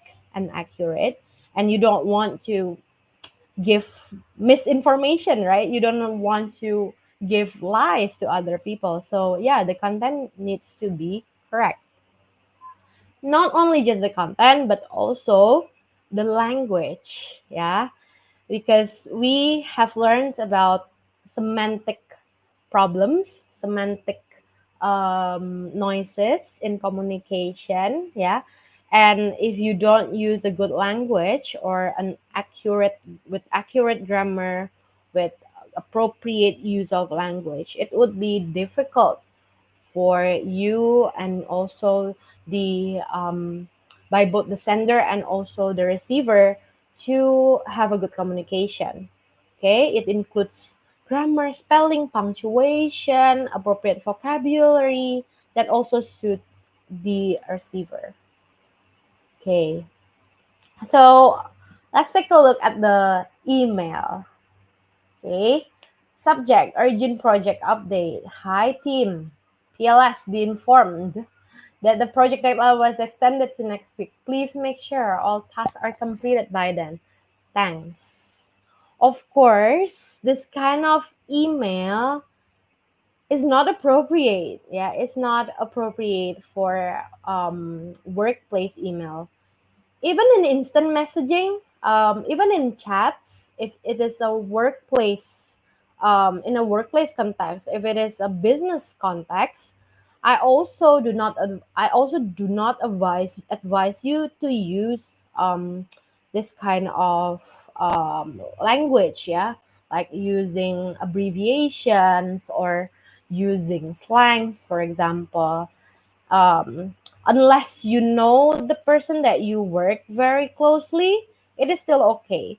But if you were sending this message through chats for your colleagues, for your boss, for your customers or clients, this is not good. Okay, please use appropriate language. So let's take a look on how this email can be improved. Subject: urgent project update. Hi team, the project deadline has been extended to next week. Please make sure all tasks are completed by then. Oh, oops, I'm sorry, I forgot to change the thanks. Yeah. So yes, by having all the abbreviations, yeah, into the correct form, hopefully this can be more effective for your communication. But yeah, I forgot to change the THX. Sorry. Okay. So yeah, by having this, hopefully your the receiver of this email can be more. They can also respect you better because you're having a correct language to use. Okay, next one, coherent. Okay. So being coherent means your ideas in the message are linked together and flow well. Okay. And the message in your the message in the message or the structure of the message should make sense and logical. Okay. So let's take a look at this sample email. Do you think this email is very coherent? Let's take a look. Okay. Dear all, I wanted to share the latest update regarding our project. As you know, we've been working hard to meet our deadlines. The client feedback has been positive so far.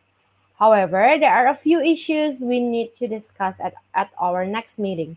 We should aim to resolve this before moving forward. Additionally, please review the attached document for further details. Okay, what do you think of this email? Does it have a logical flow? Does it make sense to you? What do you think? So if you see in here, the person, the sender, yeah, Septi, said that she wanted to share the latest update regarding the project. But then she jumps into working hard to meet the deadlines. And then she jumps again to the client feedback, yeah, that has been positive. And now she talks about the latest update regarding the project. Okay. So lastly, she also talk about the attached document for further detail. So it's really all over the place, right? Um, well, we can understand that probably people working are very busy and they might not have the time to write a coherent email, but you should take your time, yeah, to write a coherent email so that you don't have to clarify the message, or the sender doesn't have to clarify the message and spend even more time, yeah, to make the communication effective. So let's see on how this email can be more coherent. Okay, so the same email, but now it is structured into a more coherent structure. Okay, it starts with the opening that the person want to provide, that Septi wants to provide a brief updates, yeah, and she would like to highlight a few key points about the progress and some of the discussion points and the action required. Okay, so the sender talks about the progress, the updates, yeah, that they actually have um, significant headway toward the deadlines, and the client has been positive. Okay, and the person also gives a compliment, yeah, for the hard work. And then the sender goes to explain the discussion points. And also, she mentions several action that needs to be done. Okay, for that needs to be done for the next meeting. Okay, so by having this email in numbers and also in bullet points like this, it could also give some more coherence, yeah, in the email. By having number 1, 2, 3, and then the bullet points, and then they have the points, the pointers as well. It will be very useful for the reader to understand this email better. Okay. Okay. So that's about coherence. Next one, we only have two C's left. Yeah. So the sixth C is the email needs to be, the information or the message needs to be complete. And I believe you understand what complete means already, that all necessary information should be provided. So this is a sample email about a meeting agenda. So, dear our valued clients, we have a meeting scheduled for tomorrow to discuss the new project. Please be prepared to talk about the timeline and deliverables. So, in my opinion, we need to be more complete in this email. Yeah, Septi needs to be more complete in this email. So, when is the time, yeah, for the meeting? And what new project? And then what timeline and deliverables that needs to be informed. Okay, so again, let's take a look at how we can improve the email. Okay, dear our valued clients, I hope this email finds you well. Tomorrow's meeting regarding our new project is crucial for aligning our efforts and setting clear goals. Here is what we will cover. Okay, so not only in this this new version of the email, does the email become more clear? It is also more complete because we have um, the agenda of the meeting. Yeah, there are 4 agendas for the upcoming meeting, and then also the informations about the meeting, including the date, the time, and also the location. Okay. By having a more complete email, the sender does not have to clarify or ask again and making the email going back and forth. Okay. Just by having this one email, everything is solved. Okay. And then the last C that you need to use in your everyday communication is also to be courteous. Yeah. Being courteous or courtesy does not just only involve saying please or saying thank you, but you also need to be polite in style and also tone. Okay. So let's see the example of an email. Subject, urgent action required. Hey, hey, we need to fix the issue with the latest update ASAP. It's causing a lot of problems for the team. Get it sorted out by end of day today. E of D today. Thanks. So, what do you think of the email? Is it polite enough? Okay.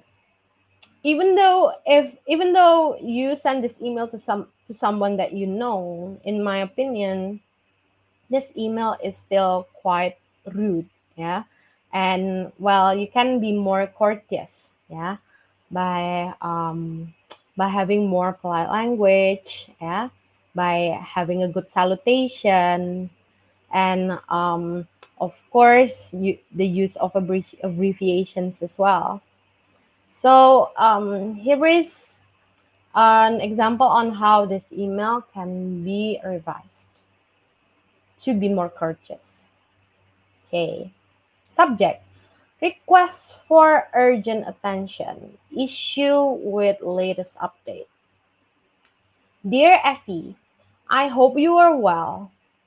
Could you please prioritize resolving the issue with the latest update as soon as possible? It seems to be causing significant disruption for the team, and we need to address it promptly. If you have any questions or need additional information, please let me know. Your assistance in resolving this matter quickly would be greatly appreciated. Thank you for your attention to this urgent matter. Okay. So as you can see, by being polite, the email can sound better.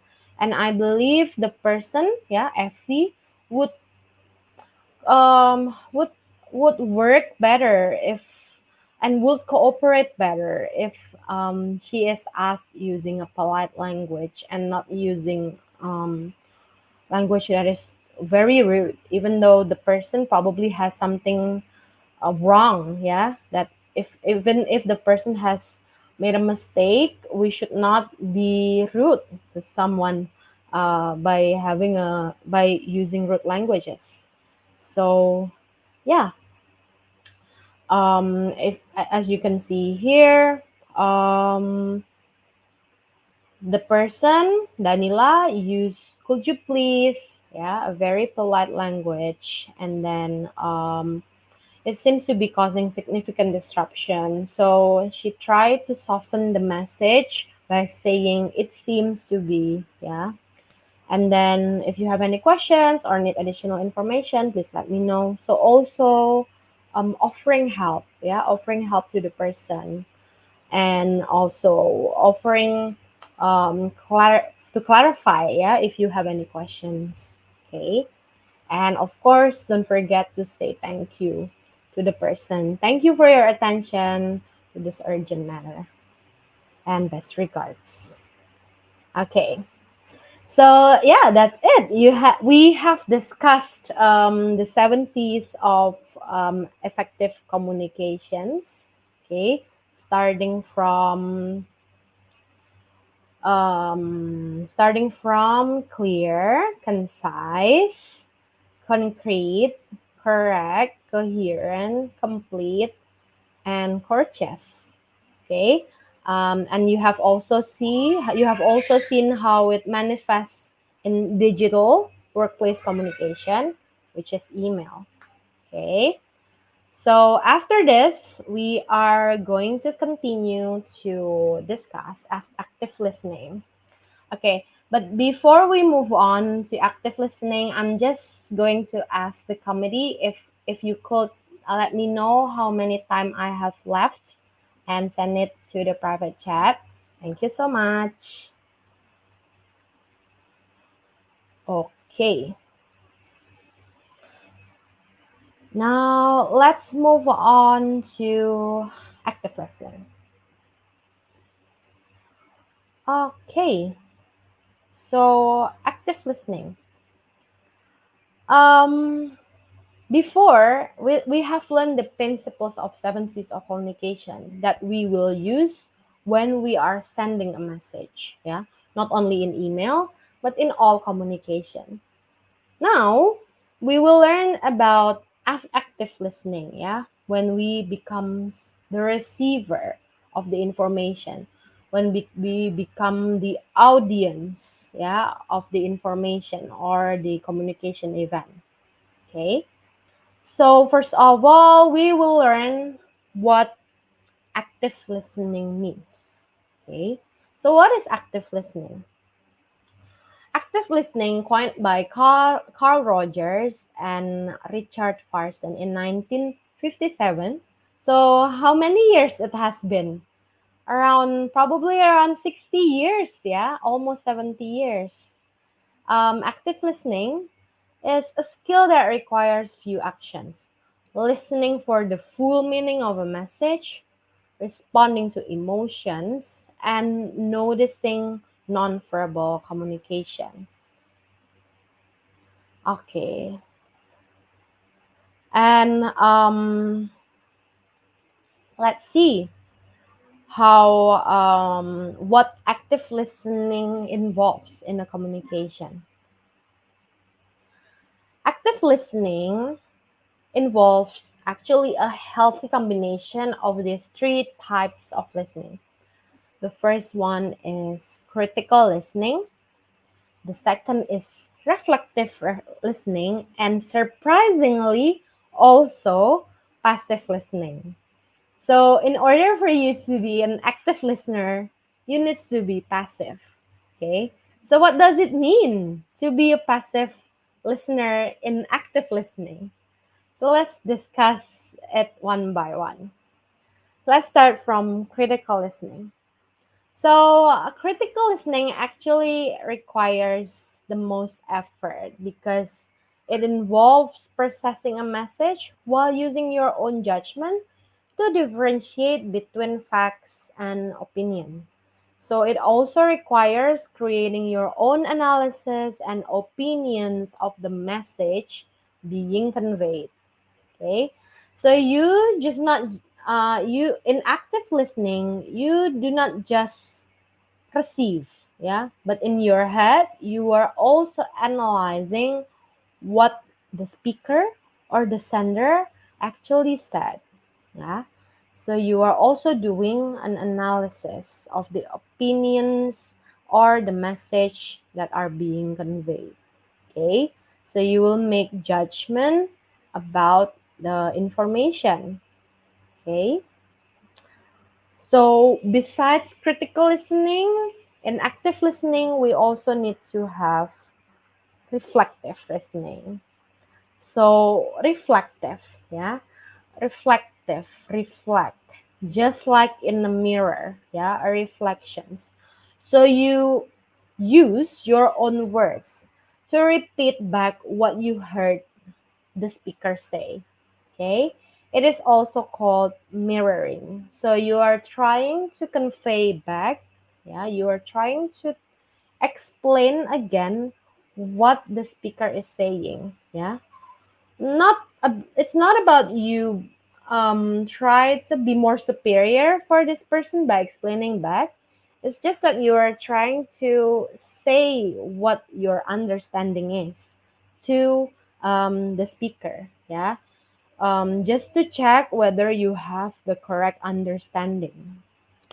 Okay. And lastly, passive listening. So why do we need passive listening in active listening? So let's find out. Passive listening actually means um, actually involves silence. Yeah. Passive listening actually does not require anything from the listener other than allowing the speaker to get their words out. Yeah. It requires silence for you to hear the full message, for you to observe their nonverbal language. Yeah. So it doesn't require anything from the listener other than allowing the speaker to get their words out. Because sometimes when we hear the message or when we hear someone telling us something, we might want to give our response right away, right? While this person or the sender sometimes they haven't finished sending the message, but we and our ego, we want to reply the message right away. So no, we need to listen first and we need to observe to get the message fully. Okay. And on the other hand, in the further end of the spectrum, most people also listen passively. They merely wait for their turn to speak and they don't engage with the message given by the speaker. Okay? So, when we listen passively, we basically lend our attention to someone's voice without any intention, yeah, of responding to the message. So, yeah, active listening actually involves these three types of listening, yeah, critical listening, reflective listening, and also passive listening. So, you have to be active in your head, yeah, and you also need to reflect back to the speaker and also let the speaker finish their message, yeah, by become a passive listener. Okay. So now we will watch a video, okay, from Inside Out. So actually, yeah, Inside Out is having its second installment, yeah, right now in the cinema, but this is from the first Inside Out in 2015. And we will watch an example of um, effective listening, yeah, active listening. But for your information, if you haven't watched Inside Out, the movie actually portrays the interactions that the five human emotions in that exists in the main character in the movie, Riley. Okay, so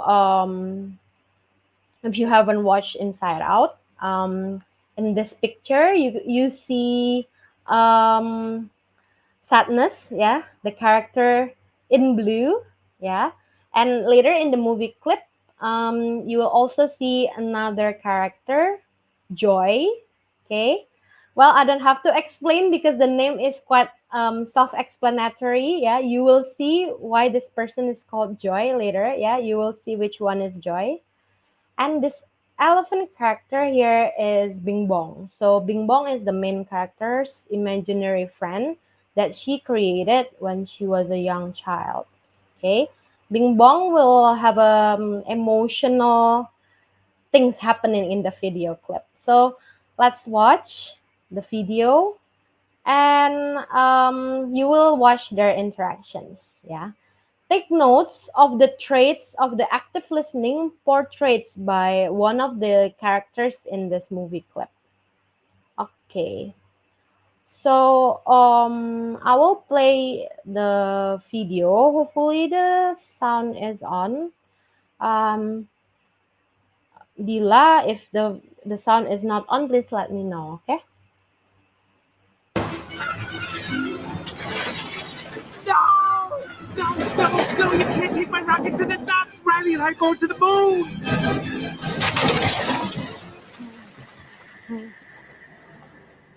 Riley can't be done with me.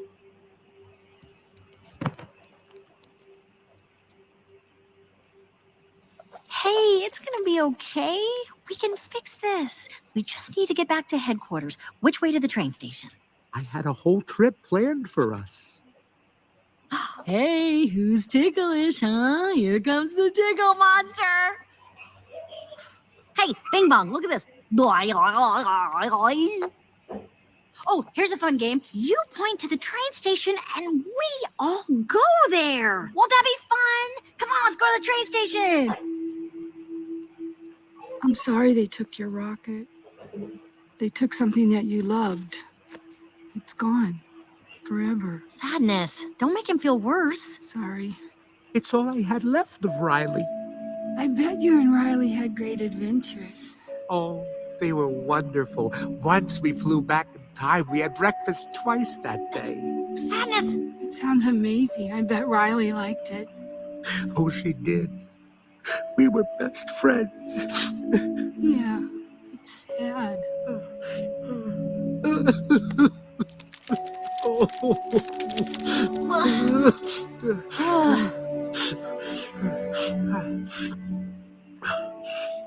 I'm okay now. Come on. The train station is this way. Okay. So, yeah. Okay. So you just watch a clip from Inside Out, yeah, and there are actually some good traits of active listening, yeah, in this clip that you have just watched. So yeah, thank you for the answer from Mr. Amir Taufik that sadness validates the feeling. Yeah, validation is actually one of the traits, yeah, of active listening. We will learn more about that after this. And also one of the things that you need to have in active listening is empathy. Empathy, yeah. So from the clip that we have just watched, we learn an excellent example of active listening done by sadness or joy, in your opinion. Sadness or joy? Who did the active listening in your opinion? Sadness or joy? Sadness, yeah. So empathy means the ability to sense another person's feelings and imagine what it's like to be in their position, yeah. And without empathy, we only hear the words the sender is saying, but we don't see the full picture and are less capable of responding based on how they feel. And without empathy, it also puts us at disadvantages because we may say things that could offend the person or that the person may not be ready to hear. Okay, as such, they may not receive our message the way we intended it. Okay, so in active listening, of course, you need to put the other person's needs first, yeah, and then your needs second, because if the person cannot if you don't understand the person fully, if you don't understand the message that the sender sending in full, it's hard to have a effective communication. It's hard to reach the goal. Okay. So if you can see in the video that you just watched right now, they actually have one goal to help Bing Bong needs to help Joy and Sadness to go to the train station. Okay. But Joy, instead of becoming a active listening, she just become positive and talks a lot at the beginning and ask Bing Bong to go to the train station. But of course, Bing Bong hesitates, right? Because he still feels sad. Okay. But by having sadness, doing active listening, yeah, finally Bing Bong is the one who actually ask them, okay, let's go to the train station. Okay, so their goal is reached. Okay, so yes, I will continue by explaining the benefits of active listening. Okay, so by doing active listening, you can get what you need from others. Yeah, because people are more likely to be agreeable when they feel understood. And by doing active listening, it will develop a greater sense of self. Because in the process of learning how to communicate well, you will learn more about yourself as well and what roles you play during the interactions. Um, Doing active listening will also improve your self-esteem. Um, and as a more successful communicator, you will naturally feel much more confident by understanding your audience, by understanding the person that you are talking to. You can also be more confidence in yourself and in how you give out your message. Okay, by doing active listening, you will also set healthy boundaries, because sometimes when you give a hand, it feels like the other person takes an arm, right? You're being used. Being a good listener will help you acknowledge the needs of others so they can feel heard and take your boundaries into great considerations. Okay, so by being an active listener, you understand someone, and hopefully the other person will also understand you better and respect your boundaries. And lastly, of course, when you are a good listeners, when you become a good communicator, it will cultivate stronger relationships. Yeah, because since active listening requires empathy, consistent use of empathy and also active listening skills will typically result in closer relationships, yeah, as others will view you in a more positive light.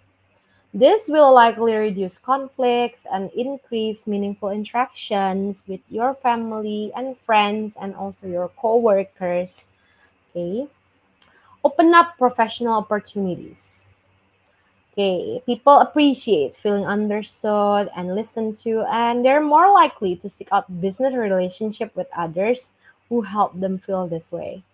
Okay, so yeah, these are the benefits of active listening. So, how do we become an active listener? What are the strategies to become an active listener?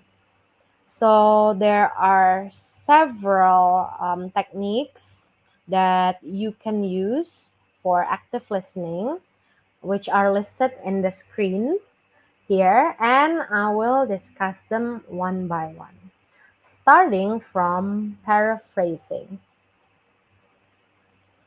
So, paraphrasing. Paraphrasing actually means restating the sender's message by using your own words. So it is included in the reflective listening that I mentioned earlier. Okay? So your goal is to clarify what you understood, that you understood the sender correctly. So if the paraphrase is inaccurate, the sender has the opportunity to correct you. But if it is accurate or is it already good enough, the sender will feel that you have understood and heard the verbal part of their message. Okay? But remember, paraphrasing probably works more on the verbal level, yeah, because you are changing the words. Again, you still need to understand the non-verbal parts of the message as well. Okay. Next one, using nonverbal language in active listening. So, nonverbal language actually language that doesn't involve words. And nonverbal language actually is used by both sender and also the receiver. So, when you are listening to someone, you can also use some nonverbal language, which includes vocalizations such as Oh, okay. Yeah, those are some ways to make sure that that the speaker or the sender of the message is understood. Yeah, that you are actually listening to them by given some paralanguage or non-verbal language. You can also use voice tone and volume. Okay, such as speaking loudly or softly, depending on the context, depending on the communication event. You can also use hand and head gestures, just like what I'm doing right now. Yeah. Okay, not okay, or you just nod your head when the speaker is saying something, on when the speaker is sending the message. Okay. And you can also use posture, facial expressions, limb and body positioning, and also eye contact to maintain eye contact with the speaker so that they feel understood. Yeah, that they feel that you are paying attention to them. Okay. Next one is emotional labeling. So, in emotional labeling, probably it is more relevant for face-to-face communication as well. Yeah. Well, for past active listening, they are more relevant to face-to-face communication. And sometimes when people are having communications, again, there will be some noises. Yeah. Or probably some emotions that can happen, and it is good to notice, acknowledge, and also name the emotion. Okay, because sometimes emotion cannot be said by words. Yeah, it can be in their facial expression, their nonverbal gestures. Okay, and by noticing and acknowledging this emotion, it gives the sender or the speaker the confidence that you understand the emotional content of the message that they are trying to communicate. And yeah, again, it is particularly important when a speaker appears to be having strong emotions that are not being put into words. You will have lots of this kind of emotional communication, maybe later also in the workplace when it is very stressful, where it might be quite stressful in the workplace, and there are lots of emotions that needs to be managed, and it will be useful, very useful to label emotion in the communication in the workplace. You can also use silence. As before, I already mentioned about the use of silence, passive listening. Yeah. Um, passive listening in a communication so that you can hear the full information. Okay, you can let them collect their thoughts and feel the depth and breadth of their emotion when they are having when they're having problems. Yeah, so not only just for the speaker or the sender, the receiver is also has also got some benefits from using silence, because you can also collect your thoughts and feelings to respond to their message. Next one, redirecting. So redirecting means pivoting the conversation toward its original subject or shifting to a less volatile topic. So when you pivot the conversation toward its original subject, it give you or the speaker a chance to finish expressing original thoughts, yeah, and concerns, while shifting to a less volatile topic also helps reduce tensions during emotionally charged interactions. So when your interactions becomes too emotional, or if you feel like there are lots of biases that is happening, or that is interrupting the communication, you can try to clarify, or maybe just for now redirect the communication so that it becomes a bit more conducive. Okay.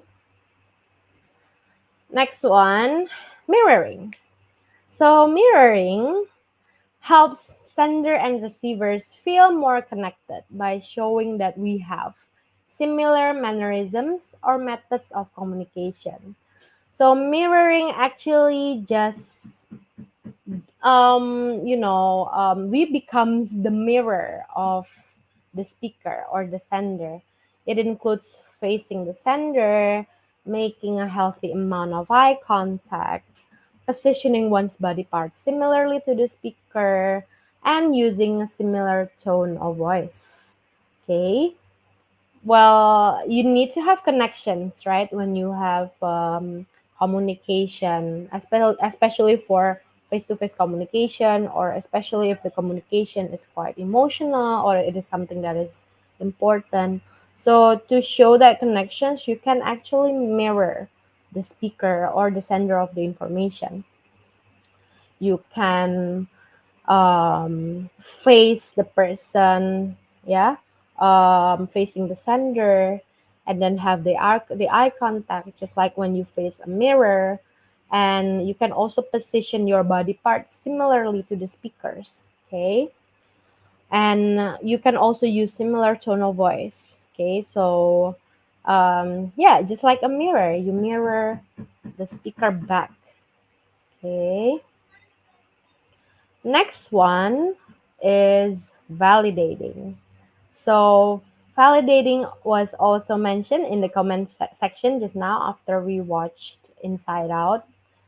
Validating actually means allowing others to freely express their emotions and opinions, yeah, regardless of whether we agree with their state of mind or not. Okay.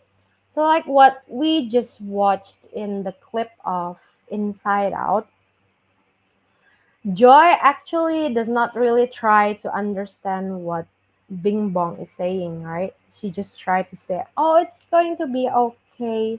Don't worry about it. Let's have fun." Yeah. And Joy does not let Bing Bong to express his emotions freely. Okay. Different from Joy, sadness actually validates Bing Bong's emotion. Okay. Instead of say, "Come on, let's go, let's have fun." Sadness actually gives him the chance to feel their emotion. Yeah. Um, yeah, and it is regardless of whether sadness agree or not with Bing Bong, but in active listening we can let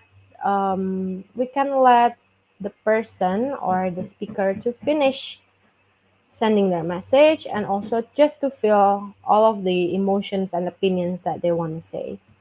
Okay. I believe once in a while in a communication, may probably with your friends, with your peers, with your colleagues in organizations or in committee, you might have ever felt mad about something, but you feel guilty, right, about being mad. So um, this means you haven't been validated a lot, yeah, in your emotions. Okay, so you can actually say to the person to express validation by saying, "You have every right to be angry with me. It's your opinion, and you're right to have it. Yeah, you have the right to have your opinion, and then it's okay to feel upset." Yeah, because ultimately when we validate the emotions of other, they will feel really understood and supported, and again it will also help us in the long run, because it will help, because they will be more likely more agreeable to what we need to say. Okay, because they feel like we can understand them, and they will in turn hopefully can understand us too. Okay. Well, the next one is actually to look at the Inside Out clip again.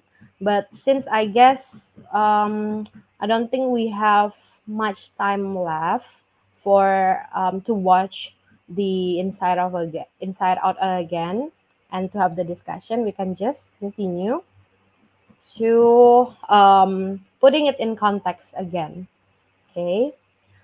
Um, so in the workplace, in the workplace, there will be lots of chances or opportunities for you to use active listening. And this includes even when you have to agree to disagree, or in an event when you have to reach a compromise. Okay. So I will show some scenarios and I want to know your opinion. Do you think the sender and the receiver have employed the principles of effective communication? And what can be improved from their communication? Okay, so let's take a look. This is the setting. A conference room in a marketing agency where two colleagues, Sarah and James, are discussing the approach for an upcoming campaign. Sarah, James, I think we should focus more on digital marketing for this campaign. It aligns better with our target audience online behavior. James, I hear your point, Sarah. However, I believe a mix of both digital and traditional methods could yield better results. Our older demographic still responds well to print media. Sarah, you're right. There's definitely value in not neglecting traditional channels. I'm concerned, though, that spreading our efforts too thin might dilute our message online. James, I understand your concern about delusion. How about we allocate a larger portion of the budget to digital, but ensure our print materials are strategically placed in location our demographic frequency? Sarah. That sounds like a good compromise. It shows we're listening to both demographics without overstretching ourselves.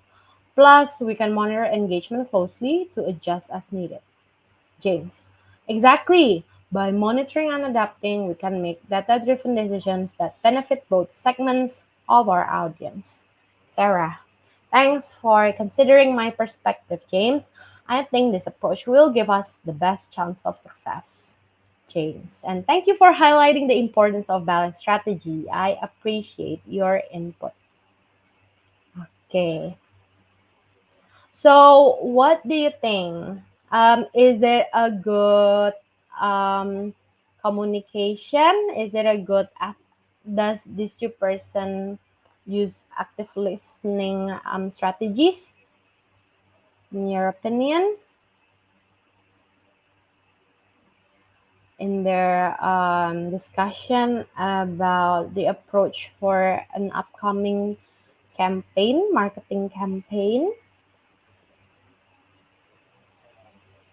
What are the traits or what are the skills that it is used by these two people?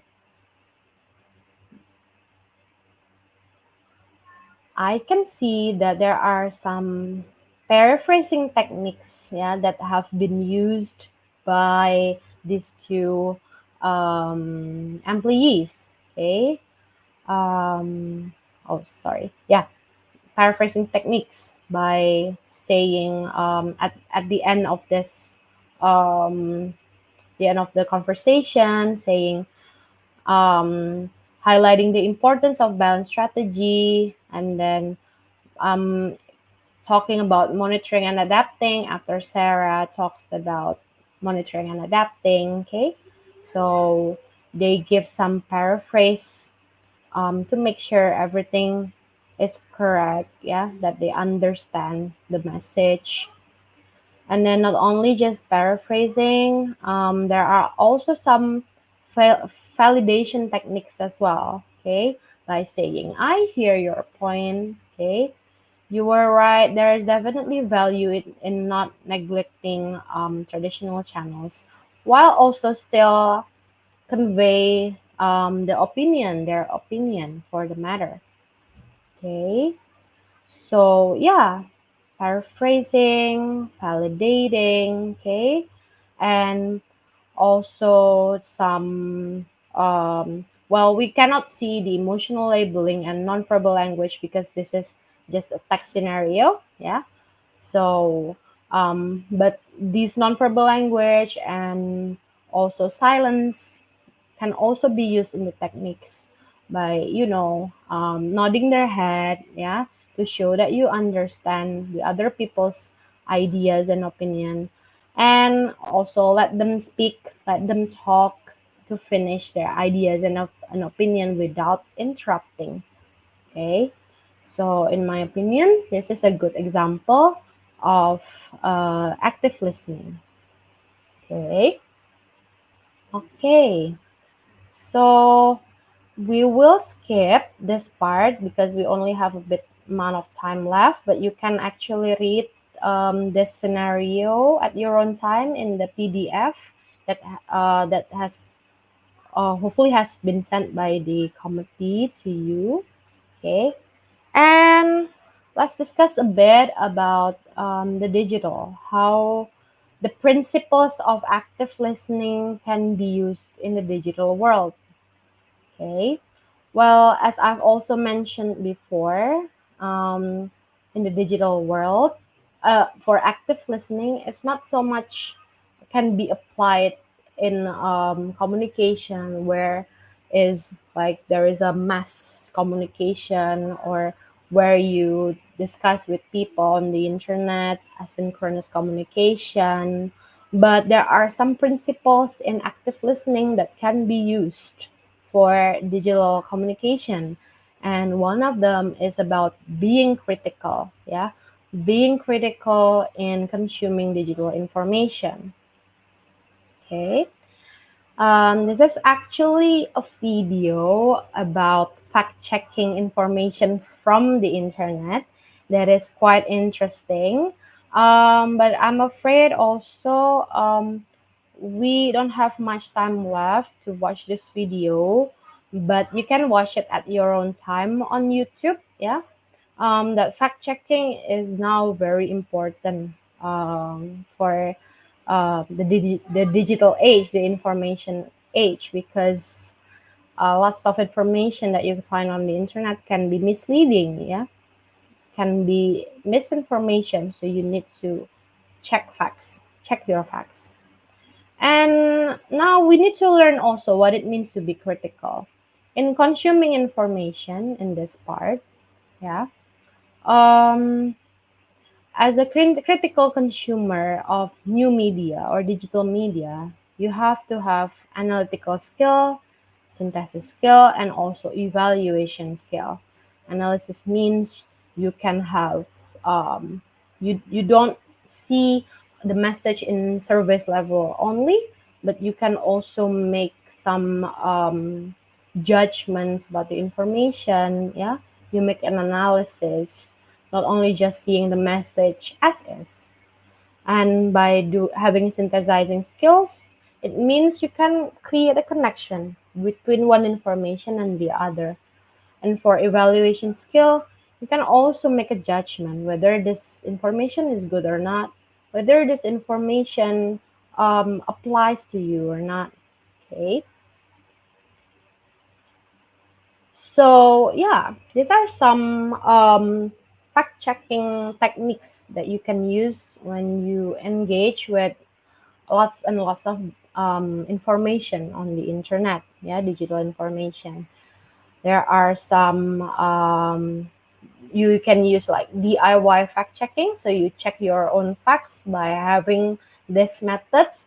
That is this method called CRAAP test, CRAAP test, yeah. Current, which stands for currency, relevance, authority, accuracy, and purpose, in which you try to evaluate information based on the currency to you, the relevance for you, the authority, who writes the message, the correctness or accuracy of the message, and also the purpose of the message. You can also check your information by using the SINO, SINO test, stop, investigate, navigate, omit. So this method was actually informed to me by my student in her presentation to distinguish AI images and real images. So you can do it by when you see an image that might be AI generated, you can stop, investigate, yeah, you can evaluate, and then navigate. You cross check the information, and if it is something that is misleading, if it is not good, you can omit the information or the media.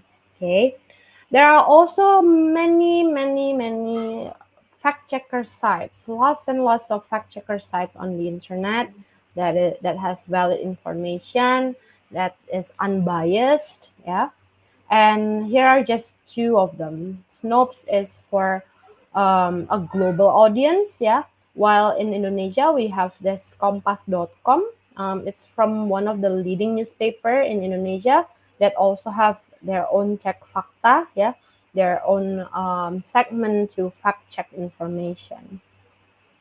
So I also, because again, I also believe that all of you is an avid users of digital technologies, digital information technologies. I'm also curious on how do you stay critical in this era of digital information while you are consuming information. If you want, you can also share your answer in the comment section. All right. So I think that's all of my presentations, my lecture today. I would like to thank you all again for your active participation, for your participations in the comment sections, for your attendance to this lecture and webinar. Thank you so much. I really enjoy being here. Thank you for having me. Again, thank you for all the committees as well who have been arranging this webinar smoothly and professionally. And I really hope that the webinar today, the lecture that I give today, can increase and can improve your communication skills.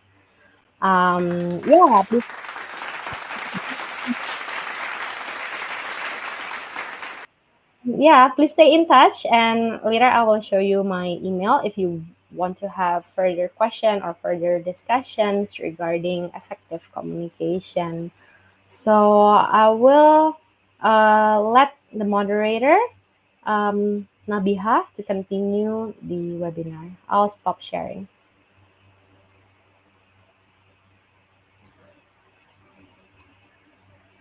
A thousand thanks to Miss Wina for the meaningful and informative sharing. We will continue the program with a Q&A session with the participants. Therefore, anyone who have any questions can stay out their question in the comment section. For this Q&A session, we will be first having two participants to ask the question live, and then I will read out two questions from the YouTube stream live. And then, I would like to invite participant one. You may ask your question.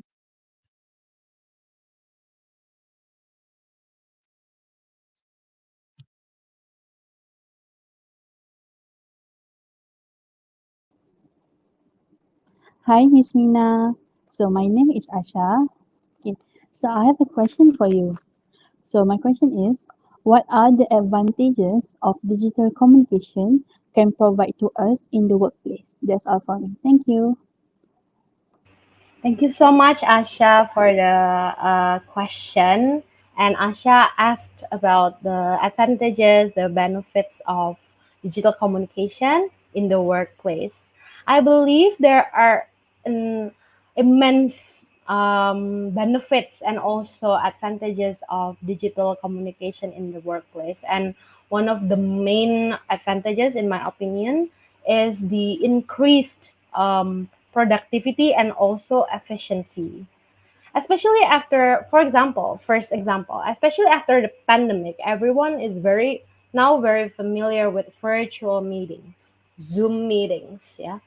And these days, when I used to work as the sales and marketing manager for the Language Institute in Universitas Indonesia, I don't have to visit my clients or customers and spend like many hours in the street going through the traffic jam to get to their office.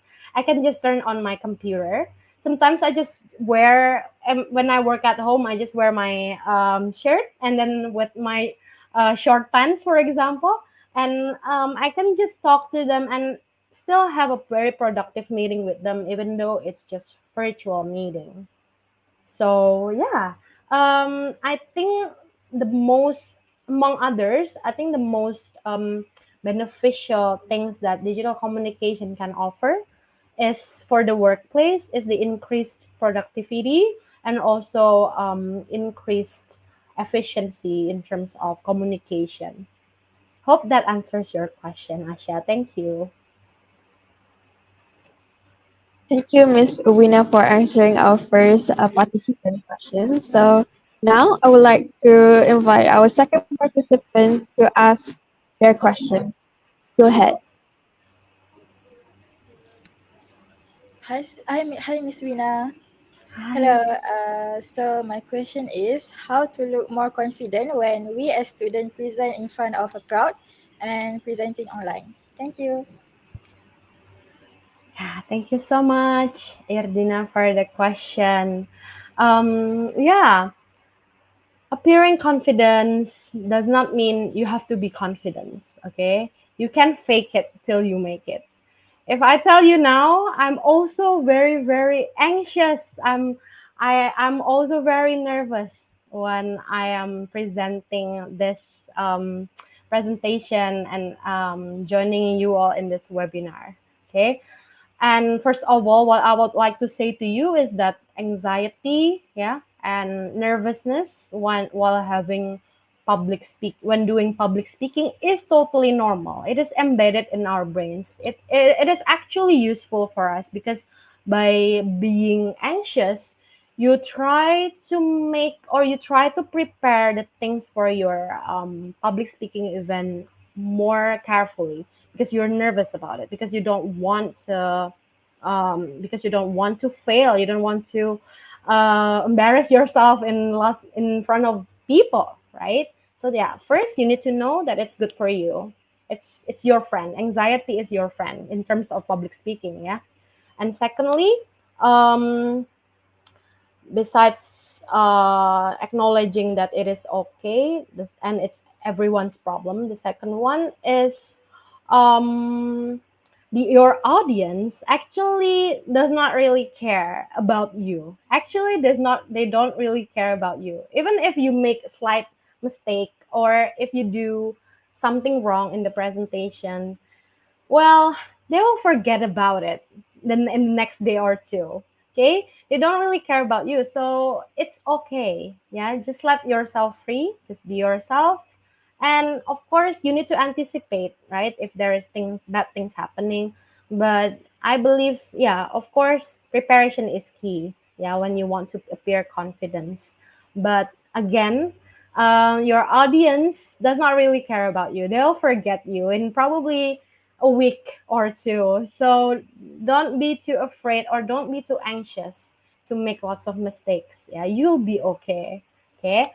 And lastly, just like what I mentioned to Nabiha at the beginning, there are also some practical tips that can be used, like yeah, going to the venue early, talk to your audience, okay, and also probably have a good rest in the night before and really prepare all of the things and anticipate all the bad things that might happen in your presentation long before the day.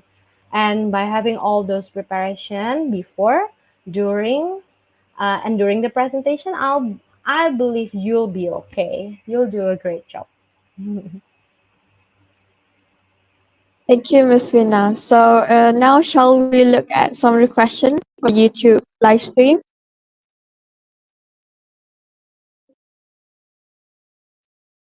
A question from Miss Encik Amir Taufik.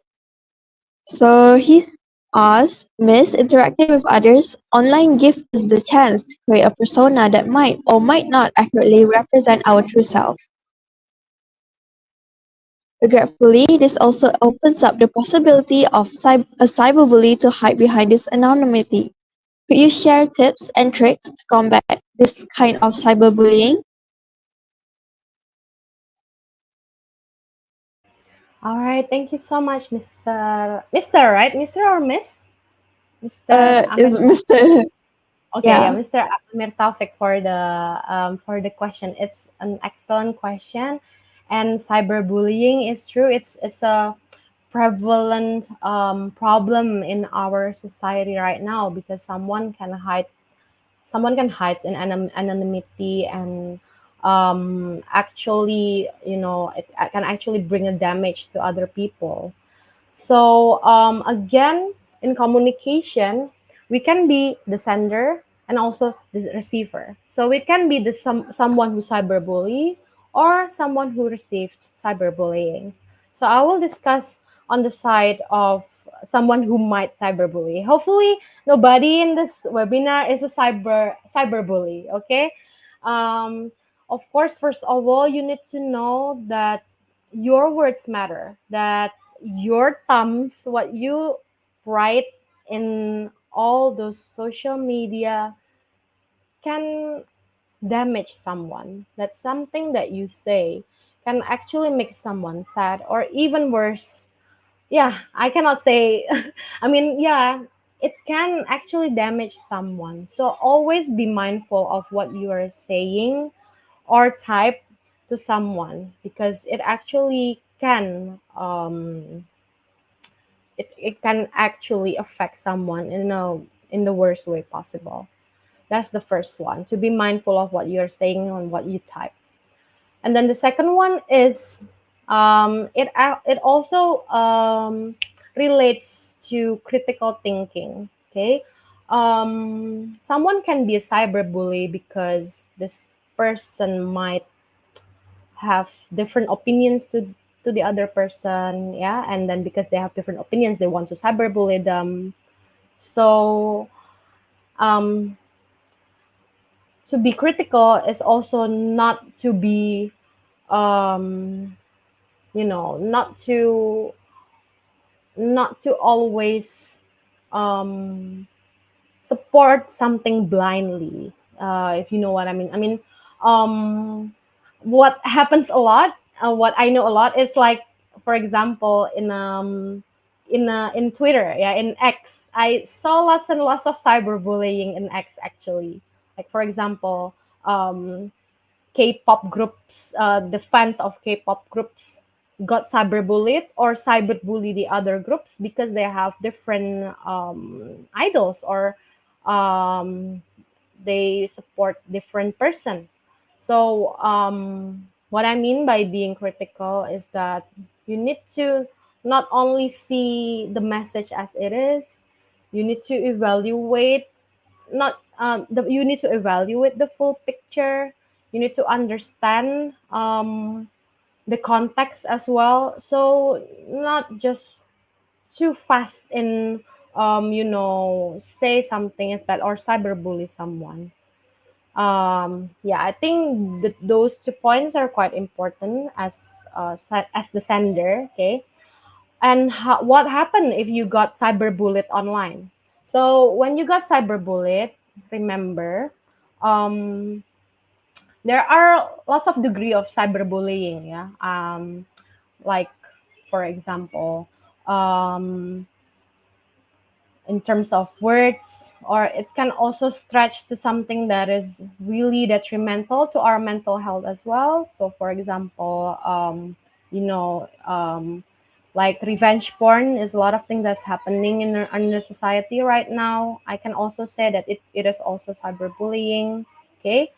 Um, don't forget to ask for help, I think. So, when you got cyberbullied, um, it's not your fault, and you need to ask for help, to ask for professional help if needed. You can also tell people who are close to you about the problem and how it affects your well-being or your mental health, so you can talk to them. Do not just keep all this problem to yourself.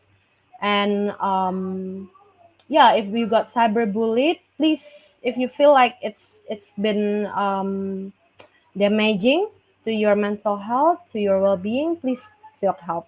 I think those are the tips that I can share regarding cyberbullying. Thank you for the excellent question, Mr. Amir Taufik.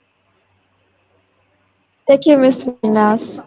So now let's take a look at another participant's question from the YouTube live stream. Mhm. So question from Nur Alia Ifa. Some people find it hard for them to communicate with each other even though online platforms due to the lack of confidence and anxious. What are your thoughts to combat this? Okay, Nur Alia Ifa, thank you for your question. Yeah, again, questions regarding anxiety and nervousness is always comes up when I in my public speaking class, and also in communication events like this. Yeah, when I talk about communication. So, first of all, again, what I would like to say to you, Nur Alia Ifa, anxiety and also lack of confidence during public speaking and communication is a very common problem. It is faced by everyone. Even I still also have anxiety problem related to online communication, public speaking, events like this as well. Okay, so it's totally normal, and there are ways for you to combat or to tackle this problem. And I actually have mentioned some of the tips before, um, that I have mentioned before, that uh, about people does not really care about you actually, because they care about themselves. And um, also another quote that I find quite useful is that we're anxious because we're afraid because something bad might happen, right? But the bad thing that might happen might not happen actually. So things that we worry about, is sometimes is only in our mind, and it won't not happen. Like, for example, for today, I was also afraid that there might be noises that happening. My son is outside. I'm afraid he just want to go inside this room and like bang my door. And I was also afraid the internet connection, the technical issues might happen. But look, until the end of this webinar, it's still okay. So just bear in mind that all of your worries might only just be in your mind. As long as you have done a good preparation, you'll be okay. And again, I will also restate that preparation is key. Preparation is key for you to be more confident, because you feel like you're prepared, you'll be okay. Hopefully that answers your question, Nur Alia Ifa. Thank you, Ms. Mina, for answering all of our participants' questions. With that You. Q&A session, our program is reaching the end. Before that, let us commemorate the memory with a picture session together. I invite all the guests of honor and members of the community to turn on your camera to start our picture session.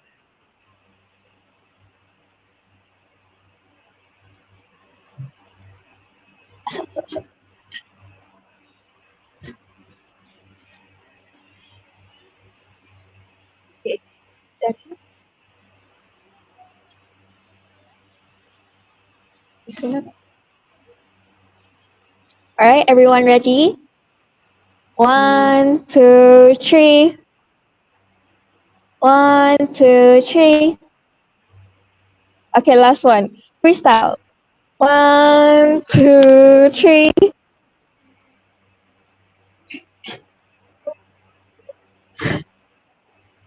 Okay.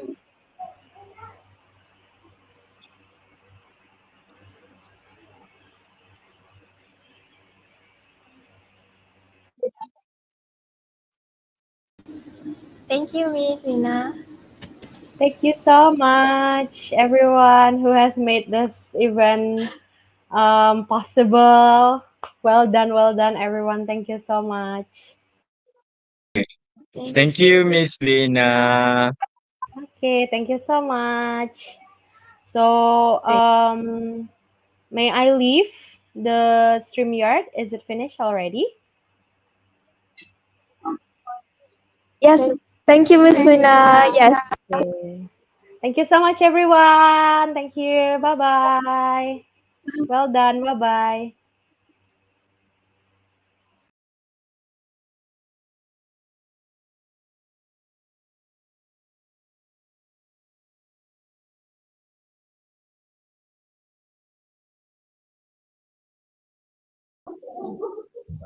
Dengan berakhirnya sesi bergambar itu tadi, maka berakhirlah sudah program kita pada pagi ini.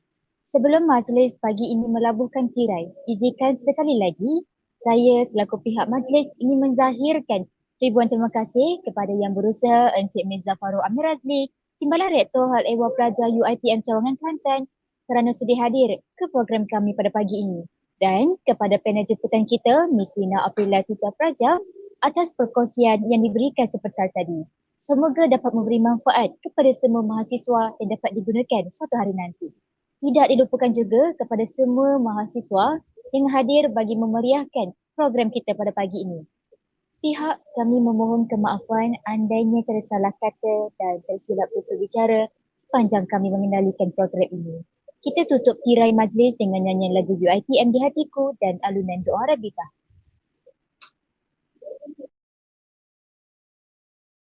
Thank you.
اللهم إنك تعلم أن هذه القلوب قد اجتمعت على محبتك والتقت على طاعتك وتوحدت على دعوتك وتعاهدت على نصرة شريعتك فوثق اللهم رابطاتها وأدم ودها واهدها سبلها واملأها بنورك الذي لا يخبو واشرح صدورها بفيض الإيمان بك. Ya Allah, Engkau mengetahui hati-hati ini telah berkumpul kerana kasihkan-Mu, bertemu dan patuh padamu, bersatu memikul dakwamu. Hati-hati ini telah berjanji setia mendaulat dan menyokong syariat-Mu, maka eratkanlah akan ikatannya. Kekalkan kemesraan hati ini, tunjukkan ia jalan yang sebenar. Limpahkan dengan cahaya Rabbani-Mu yang tak pernah padam, dan lapangkan dengan iman.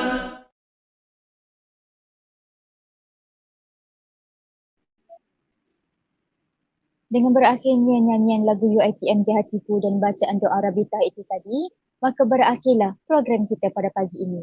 Sesungguhnya yang baik itu datang daripada Allah Subhanahu Wa Taala dan yang kurang itu adalah kelemahan kami sendiri. Para mahasiswa diingatkan untuk mengimbas QR code yang dipaparkan. Kami juga mengambil kesempatan yang ada ini untuk mengucapkan ribuan terima kasih kerana sudi meluangkan masa anda untuk hadir ke program pada pagi ini. Sekian, wabillahi taufiq wal hidayah. Wassalamualaikum warahmatullahi wabarakatuh. Terima kasih.